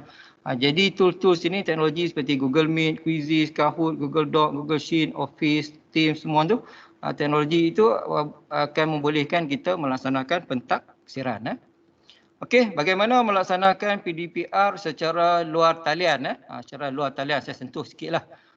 Walaupun secara luar talian ni penggunaan teknologi agak minimum lah, Yang pertama perlu ada modul lah. Bila PDPR secara luar talian ni kena ada modul. Kalau kita sebagai ibu bapa pun aktiviti PDP tak ada modul, step apa, kita nak jadi tak ada satu panduan. Okey, perlu sediakan bahan pembelajaran seperti bahan bercetak, bahan audio, video, bahan pentaksiran apa yang diperlukan lah. Cikgu-cikgu kita dia tahulah dia nak sampai konten tu apa yang perlu ada. Dan kita juga perlu tentukan kaedah penghantaran dan kutipan lah. Pusat pengambilan ataupun nak gunakan platform digital secara minimum tu, teknologi tu iaitu Google Classroom, MS Teams, WhatsApp dan Telegram untuk hantar dan muat. Untuk hantar dan kita kutip balik lah. Budak kita hantar dan inilah. Macam anak saya jugalah, apa cikgu dia suruh buat video. Dia buat tajuk pengawetan makanan. Cikgu dia bagilah projek, okey, buat satu rakaman video berkaitan dengan projek pengawetan. Dia pun buatlah video dalam seminit lebih gitulah. Dah siap video tu, hantar ke cikgu melalui WhatsApp. Okey. Kalau tak ada tu maksudnya macam mana nak hantar tu? Jadi maksudnya proses penghantaran dan kutipan je lah. Tapi menggunakan Google Classroom dan juga MS Teams, dia memang duduk dalam tu lah. Okey. Baik, kekeliruan antara modul dan bahan latihan. Seperti mana yang disebutkan tadilah. Yang kata modul tu dia kena ada yang tadilah seperti yang kita bincang. Tapi kalau kita adapt nota saja, kita adapt soalan saja, kan? Dan kita bubuh tajuk kulit dia modul pun, dia sebenarnya bukan modul. Kan? Dia adalah hanya bahan latihan saja. Modul dia mesti ada step dah. Aktiviti 1 apa, 2 apa, 3 apa, 4 apa. Objektif dia apa dia, pelajar murid nak capai itu apa. Kalau kita sebagai ibu bapa pun tengok modul tu, dengan ikut modul ni anak saya akan patut dapat yang ni, objektif dia. Perlu ada lah di dalam tu. Okey, bagaimana teknologi dapat digunakan dalam aspek pengurusan. Ini kita masuk pada segmen yang kedua lah. Teknologi juga boleh digunakan dalam aspek pengurusan lah. Okey, bagaimana memantau pelaksanaan PDPR? Okey, antara peranan kita sebagai pentadbir, tuan-tuan pengetua, mungkin SLT, MLT, kita nak memantau PDPR itu, kan? Cuma di sini kalau menggunakan platform D5, katalah cikgu menggunakan Google Classroom, Google Classroom. Jadi bagaimana kita sebagai pengetua nak pantau? Cikgu buat tak PDP? Betul tak? Jadi dengan menggunakan Google Classroom ni boleh. Google Classroom tu kita boleh add teachers, kita boleh add student. Betul tak? Jadi walaupun kita sebagai guru, kita add kita sebagai student lah dan kita sebagai teachers lah dan anak murid kita sebagai student, kan? Dan dalam masa yang sama, boleh tak kita add ID D5 admin sekolah dalam setiap kelas itu? Wajibkan cikgu masukkan. Kan? Jadi dengan menggunakan ID D5 ataupun kita minta masukkan ID D5 kita sebagai PGB. Kita sebagai PGB pun ada ID D5 masuk. Ataupun kita tetaplah di kalangan pentadbir kita, cikgu ni kawan ni pantau, cikgu ni kawan ni pantau, cikgu ni kawan ni pantau. Okey? Jadi dalam kelas itu kena masuklah pemantau itu sebagai teachers di situ. Jadi kalau kelas tu pukul 10, kita pun tak payahlah, kita pun buka kelas, masuk ke Google Classroom tu dan kita tengok apa yang berlaku dalam tu. Masuk ya. Bila kita masuk tu kita boleh tengok. Kita pantau lah. Macam kita masuk kelas lah. Kalau kelas fizikal kita kena masuk kelas nak pantau. Sama juga menggunakan aplikasi digital kelas maya dia pun kita kena masuk kelas. Kena masuk kelas itu. Masuk lah. Saya share lah yang berkaitan dengan cikgu sekolah SJC Chong Hua tu yang saya pergi melawat tu. Guru besar dia apa ni? Dah pencen dah sebenarnya. Bulan 4 itu dia ajak saya, jom cikgu kita tengok bagaimana fikir-fikir dia pantau kelas dia. Dia masuk ada satu bilik di ruang pejabat tu ada, tak silap saya ada 4 komputer kot. Ada fikir di situ dan ada guru-guru SLT dia lah. Dia buka kelas lah. Kelas ni kelas cikgu Azimah contohnya, kan. Jadi dia masuk lah ke kelas cikgu Azimah tu. Dia masuk kelas cikgu Azimah tu tengok apa yang berlaku. Kalau masa tu dia buat meet, boleh tengoklah meet tu. Kan? Masuk saja dalam kelas tu. Jadi macam tu lah. Sama juga kalau SIC dan juga SIC Plus nak bimbing cikgu-cikgu. Add SIC itu di dalam kelas tu. Jadi dia boleh tengok apa aktiviti PDP yang berlaku dalam kelas tu pada waktu-waktu itu. Jadi bila dia tengok tu, lepas tu mungkin akan berlaku bimbingan lah. Bolehlah berlaku bimbingan. Kan? Dalam tu. Jadi itu cara kita masuk ke kelas. Iaitu add account tu. Add account delima tu. Tak kira lah kita pakai MS Team ataupun kita pakai Google Classroom. Dua-dua boleh buat. Penggunaan MS Team dan Google Classroom untuk peningkatan profesionalisme guru ataupun bimbingan SLT, MLT kepada guru. Okey, dalam tempoh ini kita nak buat peningkatan profesionalisme, kan? Kita tak boleh panggil cikgu mai ke sekolah untuk buat bengkel. Jadi kita guna kaedah sama macam kita mengajar anak murid kita tu.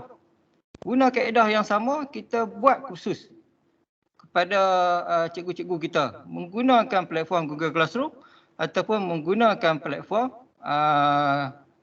MS Teams. Sama lah. Kita add tu. Jadi penceramah Eurostia tu jadilah teachers. Yang peserta-peserta jadilah student. Kami pun di peringkat SSTP bila kami buat kursus, kami akan create kelas. Jadi semua peserta akan masuk. Jadi dia akan berlaku sesi Meet akan ada dalam tu, bahan-bahan kita share dalam tu. Nak dalam tu boleh bertanya, soal jawab pun boleh. Semua berlaku di dalam Google Classroom ataupun MS Teams. Jadi dua-dua boleh digunakan untuk tujuan peningkatan profesionalisme lah. Okey. Dan MS dan juga dua-dua platform ini juga. Tetapi untuk tujuan pengurusan lah, untuk tujuan tools pengurusan, saya nak mencadangkan MS Team lah. MS Team itu lebih efisien lah berbanding dengan Google Classroom untuk sebagai tools pengurusan. Sebagai tools pengurusan untuk kita menyampaikan info-info daripada pihak pengurusan, kita nak minit mesyuarat, nak bagi arahan tugas, penyediaan bahan, dokumen dan sebagainya, kongsi bahan PDP, hantar RPH, nak buat RPH, boleh menggunakan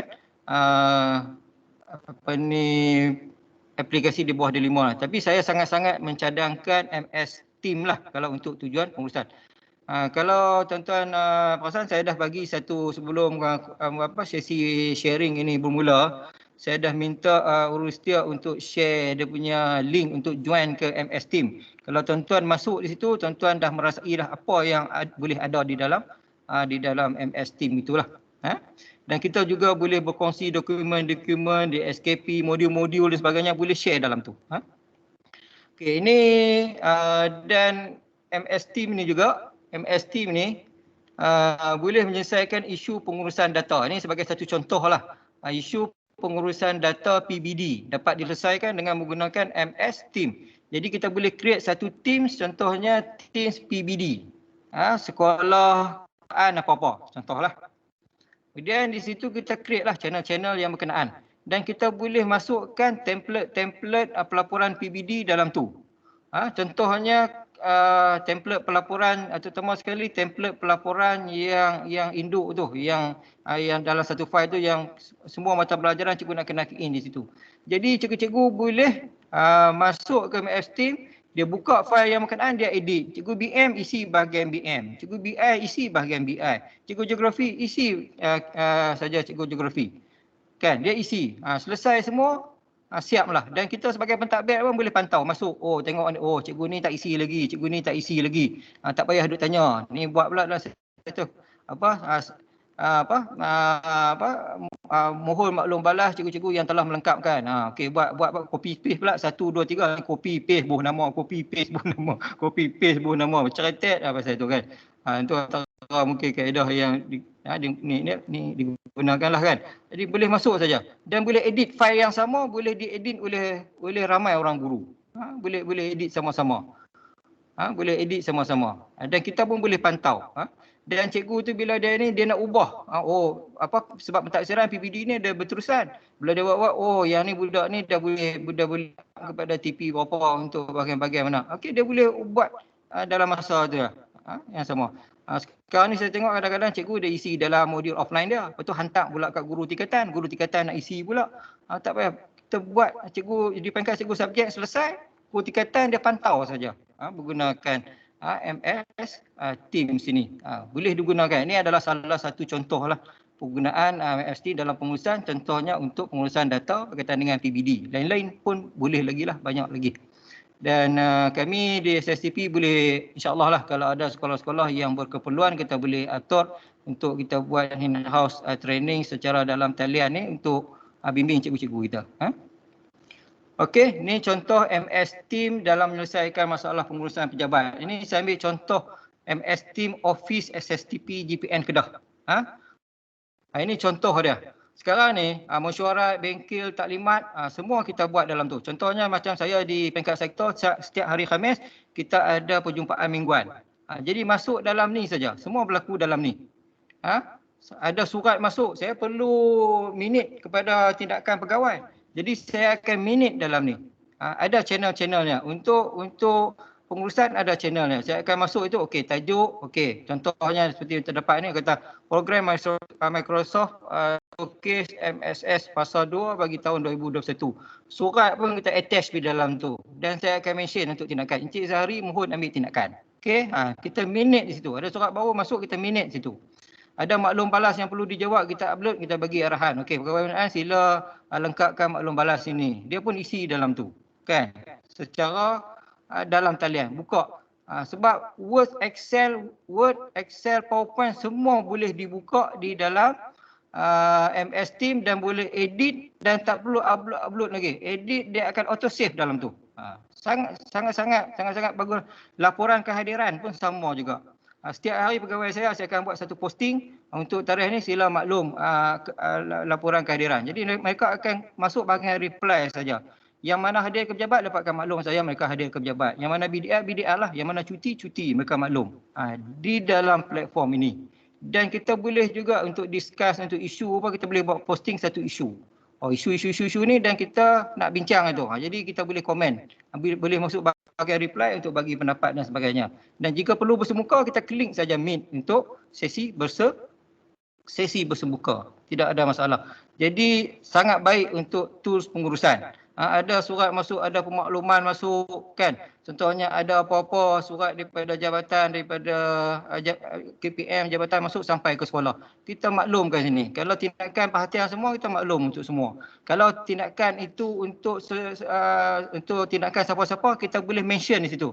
Kita boleh buat alias apa nama cikgu itu, nanti akan masuk notification kepada dia. Alias boleh sebut. Macam kita tagging dia lah, add siapa-siapa. Kita masuk nama kan, kita boleh mention di situ. Jadi MS Team ni boleh menyelesaikan masalah pengurusan pejabat secara maya, iaitu mesyuarat, bengkel, taklimat, pengurusan surat menyurat, arahan kerja, laporan kehadiran, laporan tugasan secara BDR. Saya pun nak tahu pegawai saya buat apa, mereka akan upload laporan harian mereka di dalam ini. Jadi saya tak perlu minta, saya akan buka fail yang berkenaan untuk tengok apa dia, apa yang mereka buat. Perbincangan isu-isu pengurusan, penyediaan dokumen secara kolaboratif. Kita lah nak buat satu kata kerja, satu kata konsep. Yang kita perlukan pendapat ramai. Kita buatlah satu template menggunakan Microsoft Word contohnya. Okey, apa dia?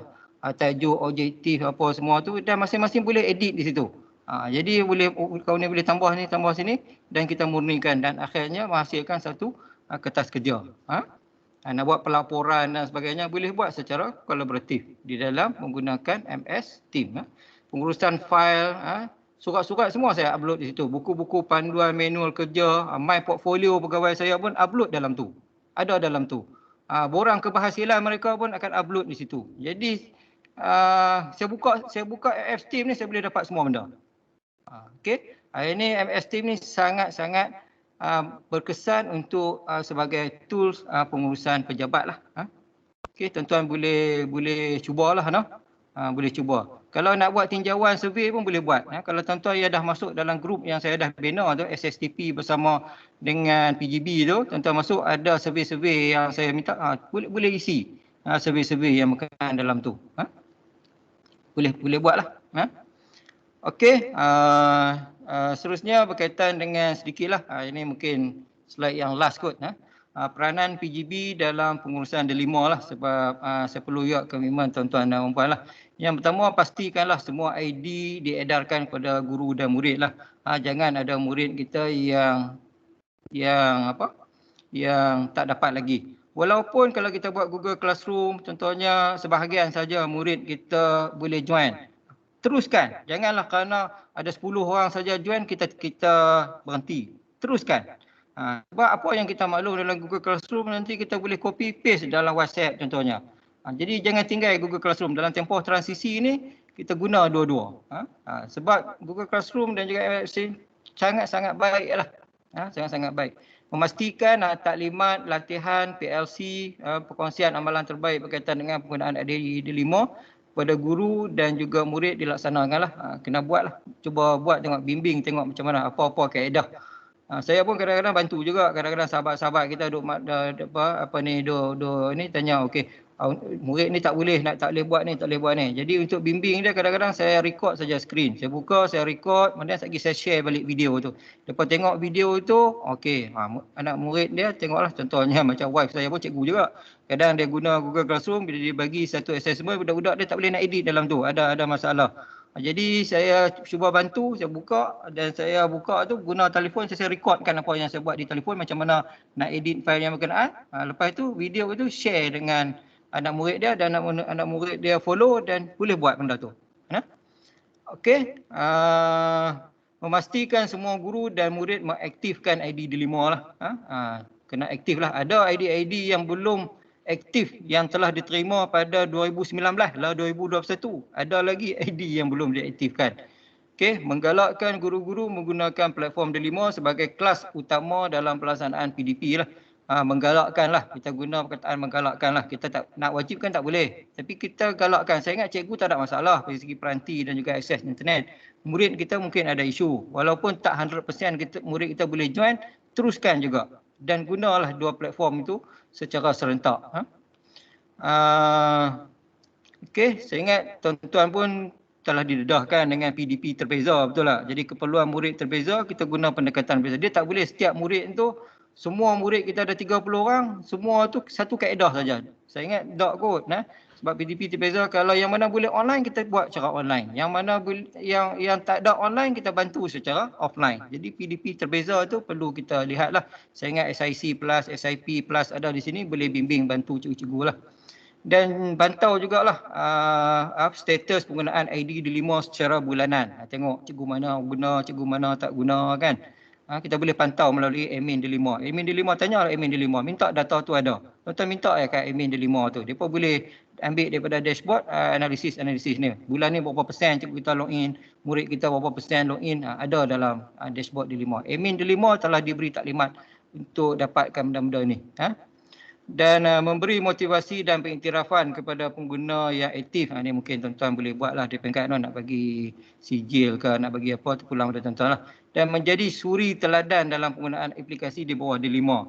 Saya pun harap jugalah kita sebagai leaders ni, kita dulu buat. Kita suruh cikgu kita buat dan kita buat. Dan kita bila kita suruh cikgu buat, kita buat ni dia lain sikit. Kalau kita suruh cikgu kita buat, kita sendiri tak guna. Jadi mungkin dia kurang sikit lah. Galakkan guru meningkatkan ilmu dengan mengikuti pelbagai kursus latihan yang ditawarkan dalam portal D5. Kalau kita masuk dalam portal D5 tu ada banyak kursus-kursus yang dianjurkan secara dalam talian. Cikgu masuk sini tengok dan cuba join dan cikgu akan dapat sertifikat. Terutama sekali kursus-kursus yang di bawah Google dan juga Microsoft. Banyak kursus dan kita akan dapat sertifikat secara digital. Okey, kemudian menggalakkan guru join grup Telegram channel info SSTP Kedah lah. Yang ni mungkin tuan-tuan boleh maklum kat cikgu-cikgu kita ada link sini, minta mereka join lah. Ramai juga cikgu-cikgu yang dah join. Sebab kalau mereka ada dalam grup ni, ada info-informasi apa, kita akan masukkan di dalam channel ini dan cikgu kita akan dapat melalui telefon lah. Sebab kadang-kadang banyak benda kita maklum tak sampai ke cikgu. Tapi kalau cikgu ada dalam grup ni, insya-Allah dia akan dapat maklumat itu direct ke komputer dia lah. Okey, dan juga saya menyeru tuan-tuan dan puan untuk join MS Team SSTP bersama PGB dan SSC Plus. Tuan-tuan boleh join lah di sini. Dan insya-Allah apa-apa info apa-apa ni mungkin kita nak bincang lagi, ada lagi tuan-tuan nak tanya, nak perlu penjelasan, perlu bantuan kami, kita boleh guna platform inilah. Boleh guna platform ini. Okey, tuan-tuan boleh create lah. Saya ingat PPD pun dah blast saya ingat dalam grup PGB itu. Tuan-tuan boleh link melalui pelbagai kaedah lah. Yang pertama, langkah yang pertama sekali kena install dulu lah. Install dulu MMS Team tu dan masuk melalui team code ataupun klik saja link ni melalui infografik yang kita dah hantar tu ataupun guna shorter URL ataupun scan QR code. Banyak kaedah yang boleh guna. Saya sempat check tadilah. Ramai juga dalam kalangan PGB Rosak yang dah join dan dah jawab survey dan sebagainya. Dan saya ucapkan terima kasih banyaklah. Maksudnya boleh digunakan sebenarnya mudahlah. Mudah. Dan saya juga ada sediakan beberapa file di situ yang mungkin cikgu-cikgu boleh guna, boleh try create yang kita buat kerja secara kolaboratif tu apa dia. Antaranya saya buat satu file Excel, minta maklumat cikgu, nama cikgu, ID delima cikgu boleh type nama sini kan. Jadi maksudnya kalau cikgu boleh buat tu maksudnya cikgu bolehlah buat kerja secara kolaboratif. At least kita hands on ilmu itu, idea itu kita cuba buat. Kita belajar dengan cara buat. Okey, bukan tunggu kursus baru kita nak buat. Okey, dan ada tinjauan berkaitan dengan penggunaan aplikasi itu dan saya ucap terima kasih kepada cikgu-cikgu yang dah ni. Mungkin selepas yang tak ni pun boleh scan ni dan cuba jawab ada 20 soalan simple-simple lah pakai tik dia lah. Dan dalam MS Team itu pun ada pautan untuk menjawab soalan survey ni lah.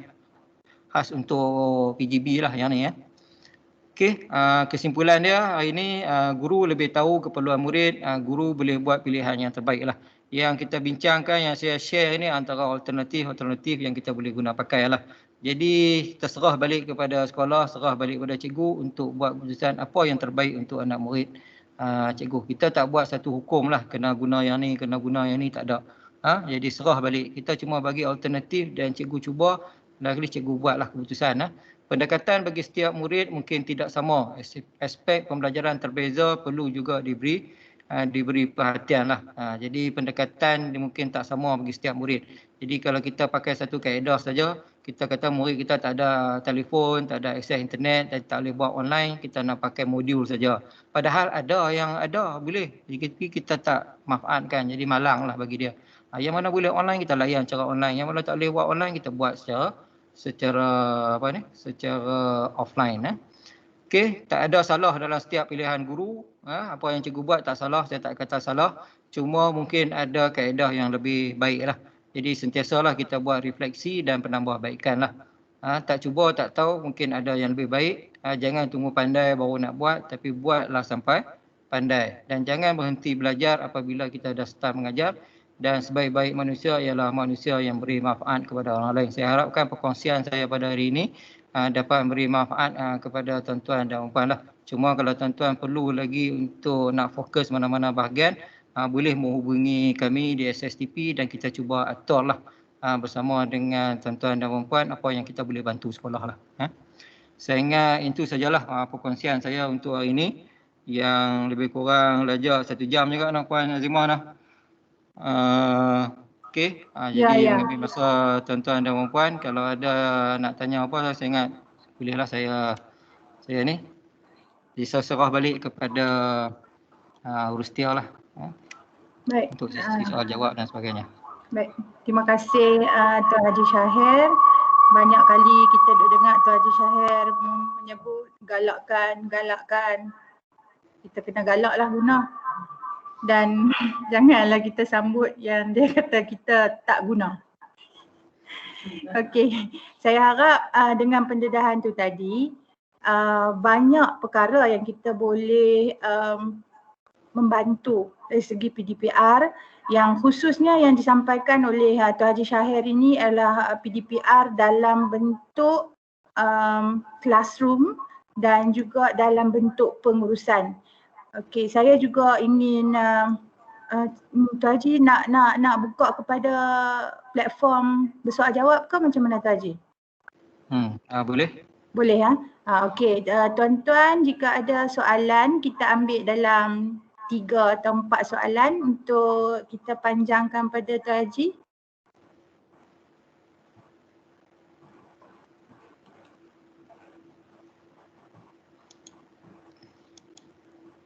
Okey, sekiranya ada soalan.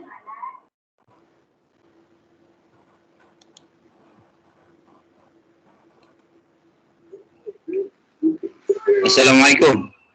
Waalaikumsalam warahmatullahi. Teruskan. Saya Cikgu Zubair, SK Tamahuda. Okey, silakan. Peminat tadi tentang penggunaan MS Team dalam pengurusan pejabat. Okay, jadi boleh dapat maklumat kalau kita guna PC, dia perlukan ID berlima. Untuk ID itu cuma guru-guru saja yang ada. Kalau anda menggunakan adakah kalau macam AKP kita yang tak ada ID derima tu macam mana pula? Ataupun dia tak perlu ID semua tu? Masih. Okey, baik, terima kasih atas soalan tu. Sebenarnya ID D5 untuk makluman tuan-tuan dan puan, ID D5 ni, dengan menggunakan ID D5 ni kita boleh menggunakan 3 platform lah, iaitu platform yang dibangunkan oleh Apple, oleh Google dan juga oleh Microsoft. MS Team ni di bawah Microsoft. Maksudnya kita dapat lesen untuk menggunakan aplikasi Microsoft di bawah lesen, tak silap saya A1 kot. A1. Ada aplikasi yang kita boleh guna A1, tapi MS Team ni memang boleh guna. Jadi untuk cikgu, untuk pentadbir dan sebagainya tak ada masalah lah. Tak ada masalah, maksudnya boleh menggunakan ID ni sebab semua dah ada ID kan. Okey, untuk AKP.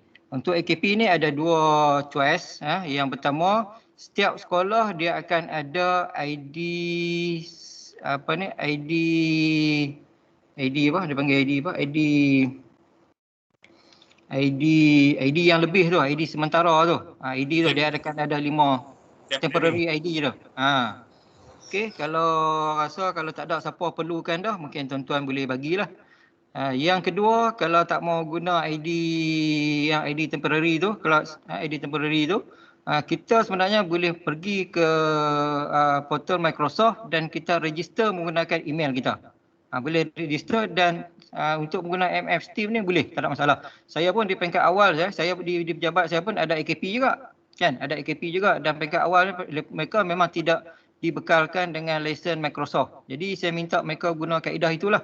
Mereka register email Gmail mereka ke Yahoo ke apa ke di Microsoft sebagai user Microsoft untuk buka akaun bawah Microsoft kan, macam kita buka akaun Google lah kan. Akaun kita guna email yang sedia ada dan mereka ada akaun Microsoft dan kita boleh add mereka menggunakan email yang berkenaan. Okey, saya ingat okey, tak ada masalah, boleh buat untuk AKP pun sebenarnya. Okey, terima kasih dah. Okey, baik. Okey, ada lagi soalan?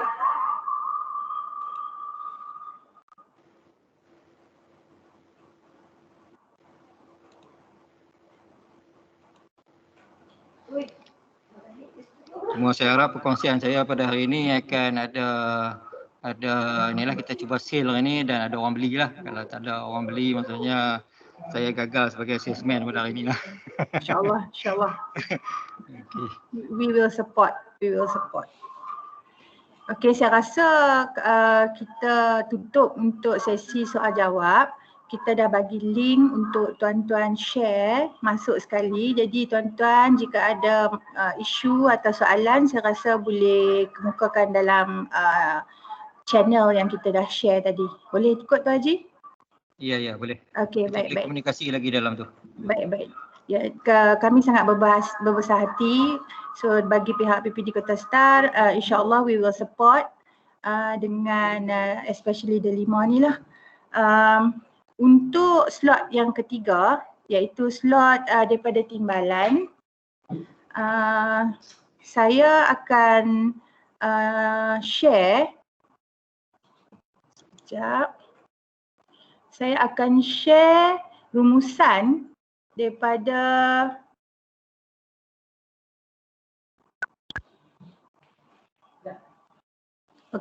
saya akan share rumusan soal sidik pelibatan PIBK dalam PDPR. Okey, tadi macam kita sebut tadi, yang ini adalah PDPR dalam maksud saya tu dalam pembelajaran anak-anak. So kita tengok secara sepintas lalu, sikit yang saya nak sentuh dari segi sokongan emosi, moral, motivasi. Kalau kita tengok di sini memang 71.1% sekolah yang memang ibu bapa memberi sokongan moral, emosi dan motivasi. Okey, kita tengok yang perkara yang kedua iaitu pengawasan jadual waktu PDPR. Kita tengok daripada survey yang kita laksanakan juga, ibu bapa memang memberi peranan 67.5%. Kebanyakan sekolah memang ibu bapa mengawas jadual waktu PDPR. Okey, untuk pengawasan tugasan, contoh modul, projek dan lain-lain, dapatan rumusan kita ialah hampir semua ataupun 50%, melebihi 50% ibu bapa yang memang mengawas tugasan anak-anak. Okey, kita tengok juga penyediaan peranti dan talian. Yang ini memang 73.3% ibu bapa menyumbangkan dalam PDPR ini dengan menyediakan peranti dan juga talian. Dalam penyediaan persekitaran pembelajaran yang kondusif, kita melihat juga lebih daripada separuh daripada ibu bapa memang menyediakan persekitaran pembelajaran yang kondusif untuk anak-anak belajar. Yang berikutnya, sentiasa berkomunikasi dengan guru untuk mengetahui perkembangan anak. Jadi yang kat sini, ini dapatan yang kita tunjuk adalah rata-rata sekolah, iaitu separuh sahaja waris yang sentiasa berkomunikasi dengan guru untuk mengetahui perkembangan anak. So kita tengok di sini kalau tuan-tuan selaku PGB, pengurusan dan guru besar, untuk kita buat penambahbaikan adalah bagaimana kita nak memastikan guru dan ibu bapa mempunyai komunikasi yang lebih tinggi lah untuk perkembangan anak-anak. Okey, berikutnya adalah pengawasan semasa kelas atas talian. Yang ini kita nampak lebih kurang 41, 49 macam tu. Okey, ada faktor-faktor ibu bapa bekerja, ada faktor anak-anak yang boleh kita kata apa, boleh sendiri akses dan dia dah mahir dah. Jadi sebab tu kita tengok pengawasan ibu bapa kita kata apa, ke atas talian ni adalah tidak sampai 50%. Which is anak-anak kita boleh assume anak-anak kita yang mengikuti PDPR itu mereka boleh masuk tanpa pengawasan ibu bapa. Mungkin yang 49 ni pada anak-anak yang di tahap 1 lah. Okey. Ini adalah imbasan untuk tuan-tuan. Kita bagi masa dah lebih kurang 2 minit untuk kita dapatkan maklum balas daripada slot sesi kita petang ini. Mohon tuan-tuan untuk imbaskan maklum balas ini.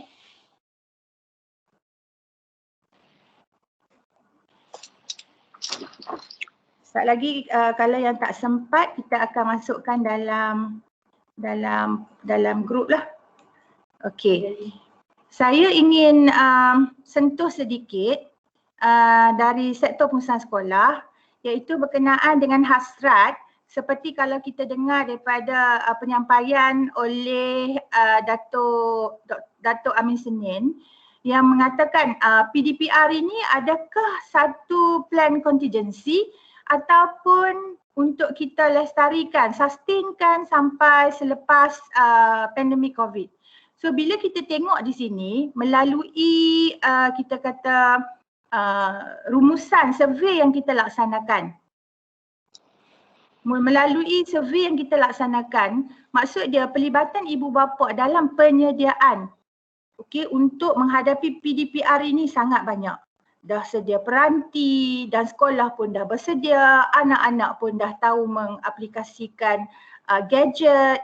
Jadi kami di pihak pengurusan sekolah memohon supaya pihak pengurusan di sekolah tidak hanya kita kata terhenti dalam tempoh sekarang. Maksud kata selepas ini bila ada bersemuka, encourage the children, encourage guru-guru untuk ada slot untuk PDPR macam ini. Okey, jadi supaya benda tu sustain, dia tidak terputus dengan semua effort. Kalau kita tengok di sini, dengan adanya PDPR ini, pelibatan ibu bapa lebih daripada kelas bersemuka. So kita akan dapat banyak manfaat juga, maksud dia iktibar di sebalik pandemik COVID ni lah. Jadi itulah hasrat kami di Pisang Sekolah supaya PDPR ini bukan hanya kepada pembelajaran di dalam kelas, tetapi juga adalah PDPR ini adalah satu sekolah. Satu sekolah yang kita bawa masuk dalam online lah. Okey. Yang itu yang daripada saya lah. Saya buka juga kepada timbalan-timbalan lain. Kalau ada, memang kita tak nak panjang sebab kita tak nak apa yang disampaikan oleh Tuan Haji Syahir tadi jadi cair pula. So kita memang tak nak lebih. Saya rasa timbalan-timbalan lain pun memberi laluan untuk kita akhir di sinilah. Tuan Haji, Tuan PPD ada lagi tak? Puan Azimah. Ya. Nak maklum sikit, slide yang saya bentangkan tadi, saya dah upload dalam MS Team yang kita minta semua PGB join lah. Jadi kalau nak dapatkan slide itu boleh masuk ke Teams yang berkenaan, saya dah share di dalam channel sharing di situ. Okay. Baik. Terima kasih Tuan Haji. Saya pun dah screen cap, dah masuk dalam grup PGB untuk channel-channel yang Tuan Haji sebut tadi. Okey, terima kasih. Dan saya nampak Tuan Haji, Tuan PPD juga dah sedia. Tuan PPD ada apa-apa untuk yang sebelum kita akhir, Tuan PPD? Okey, tak ada apa. Tak ada apa nak. Okey, dengan itu saya rasa terima kasih banyak-banyak. Semoga ilmu yang kita dapat petang ni diberkati. Sebelum kita akhiri, kita tutupkan dengan tasbih kafarah dan juga surah Al-As. Bismillahirrahmanirrahim.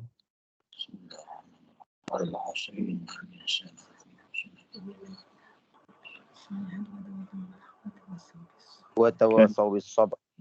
Baik, terima kasih dan Assalamualaikum warahmatullahi wabarakatuh. Waalaikumsalam. Terima kasih semua. Terima kasih PPD. Terima kasih semua. Waalaikumsalam warahmatullahi wabarakatuh. Kalau nak ambil gambar boleh lah. Buka kamera. Kalau nak ambil gambar buka kamera semua. Terima kasih. Oh. Bisa pergi lepas tengok ni. Buka video. Ya, kita bagi ramai masuk. Terima kasih. Semua tuan nampak muka Tuan Syed ni.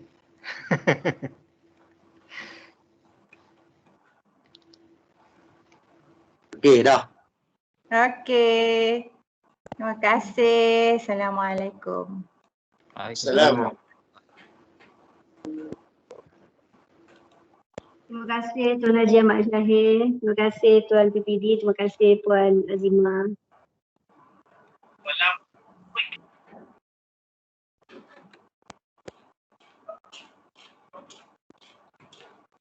Terima kasih semua.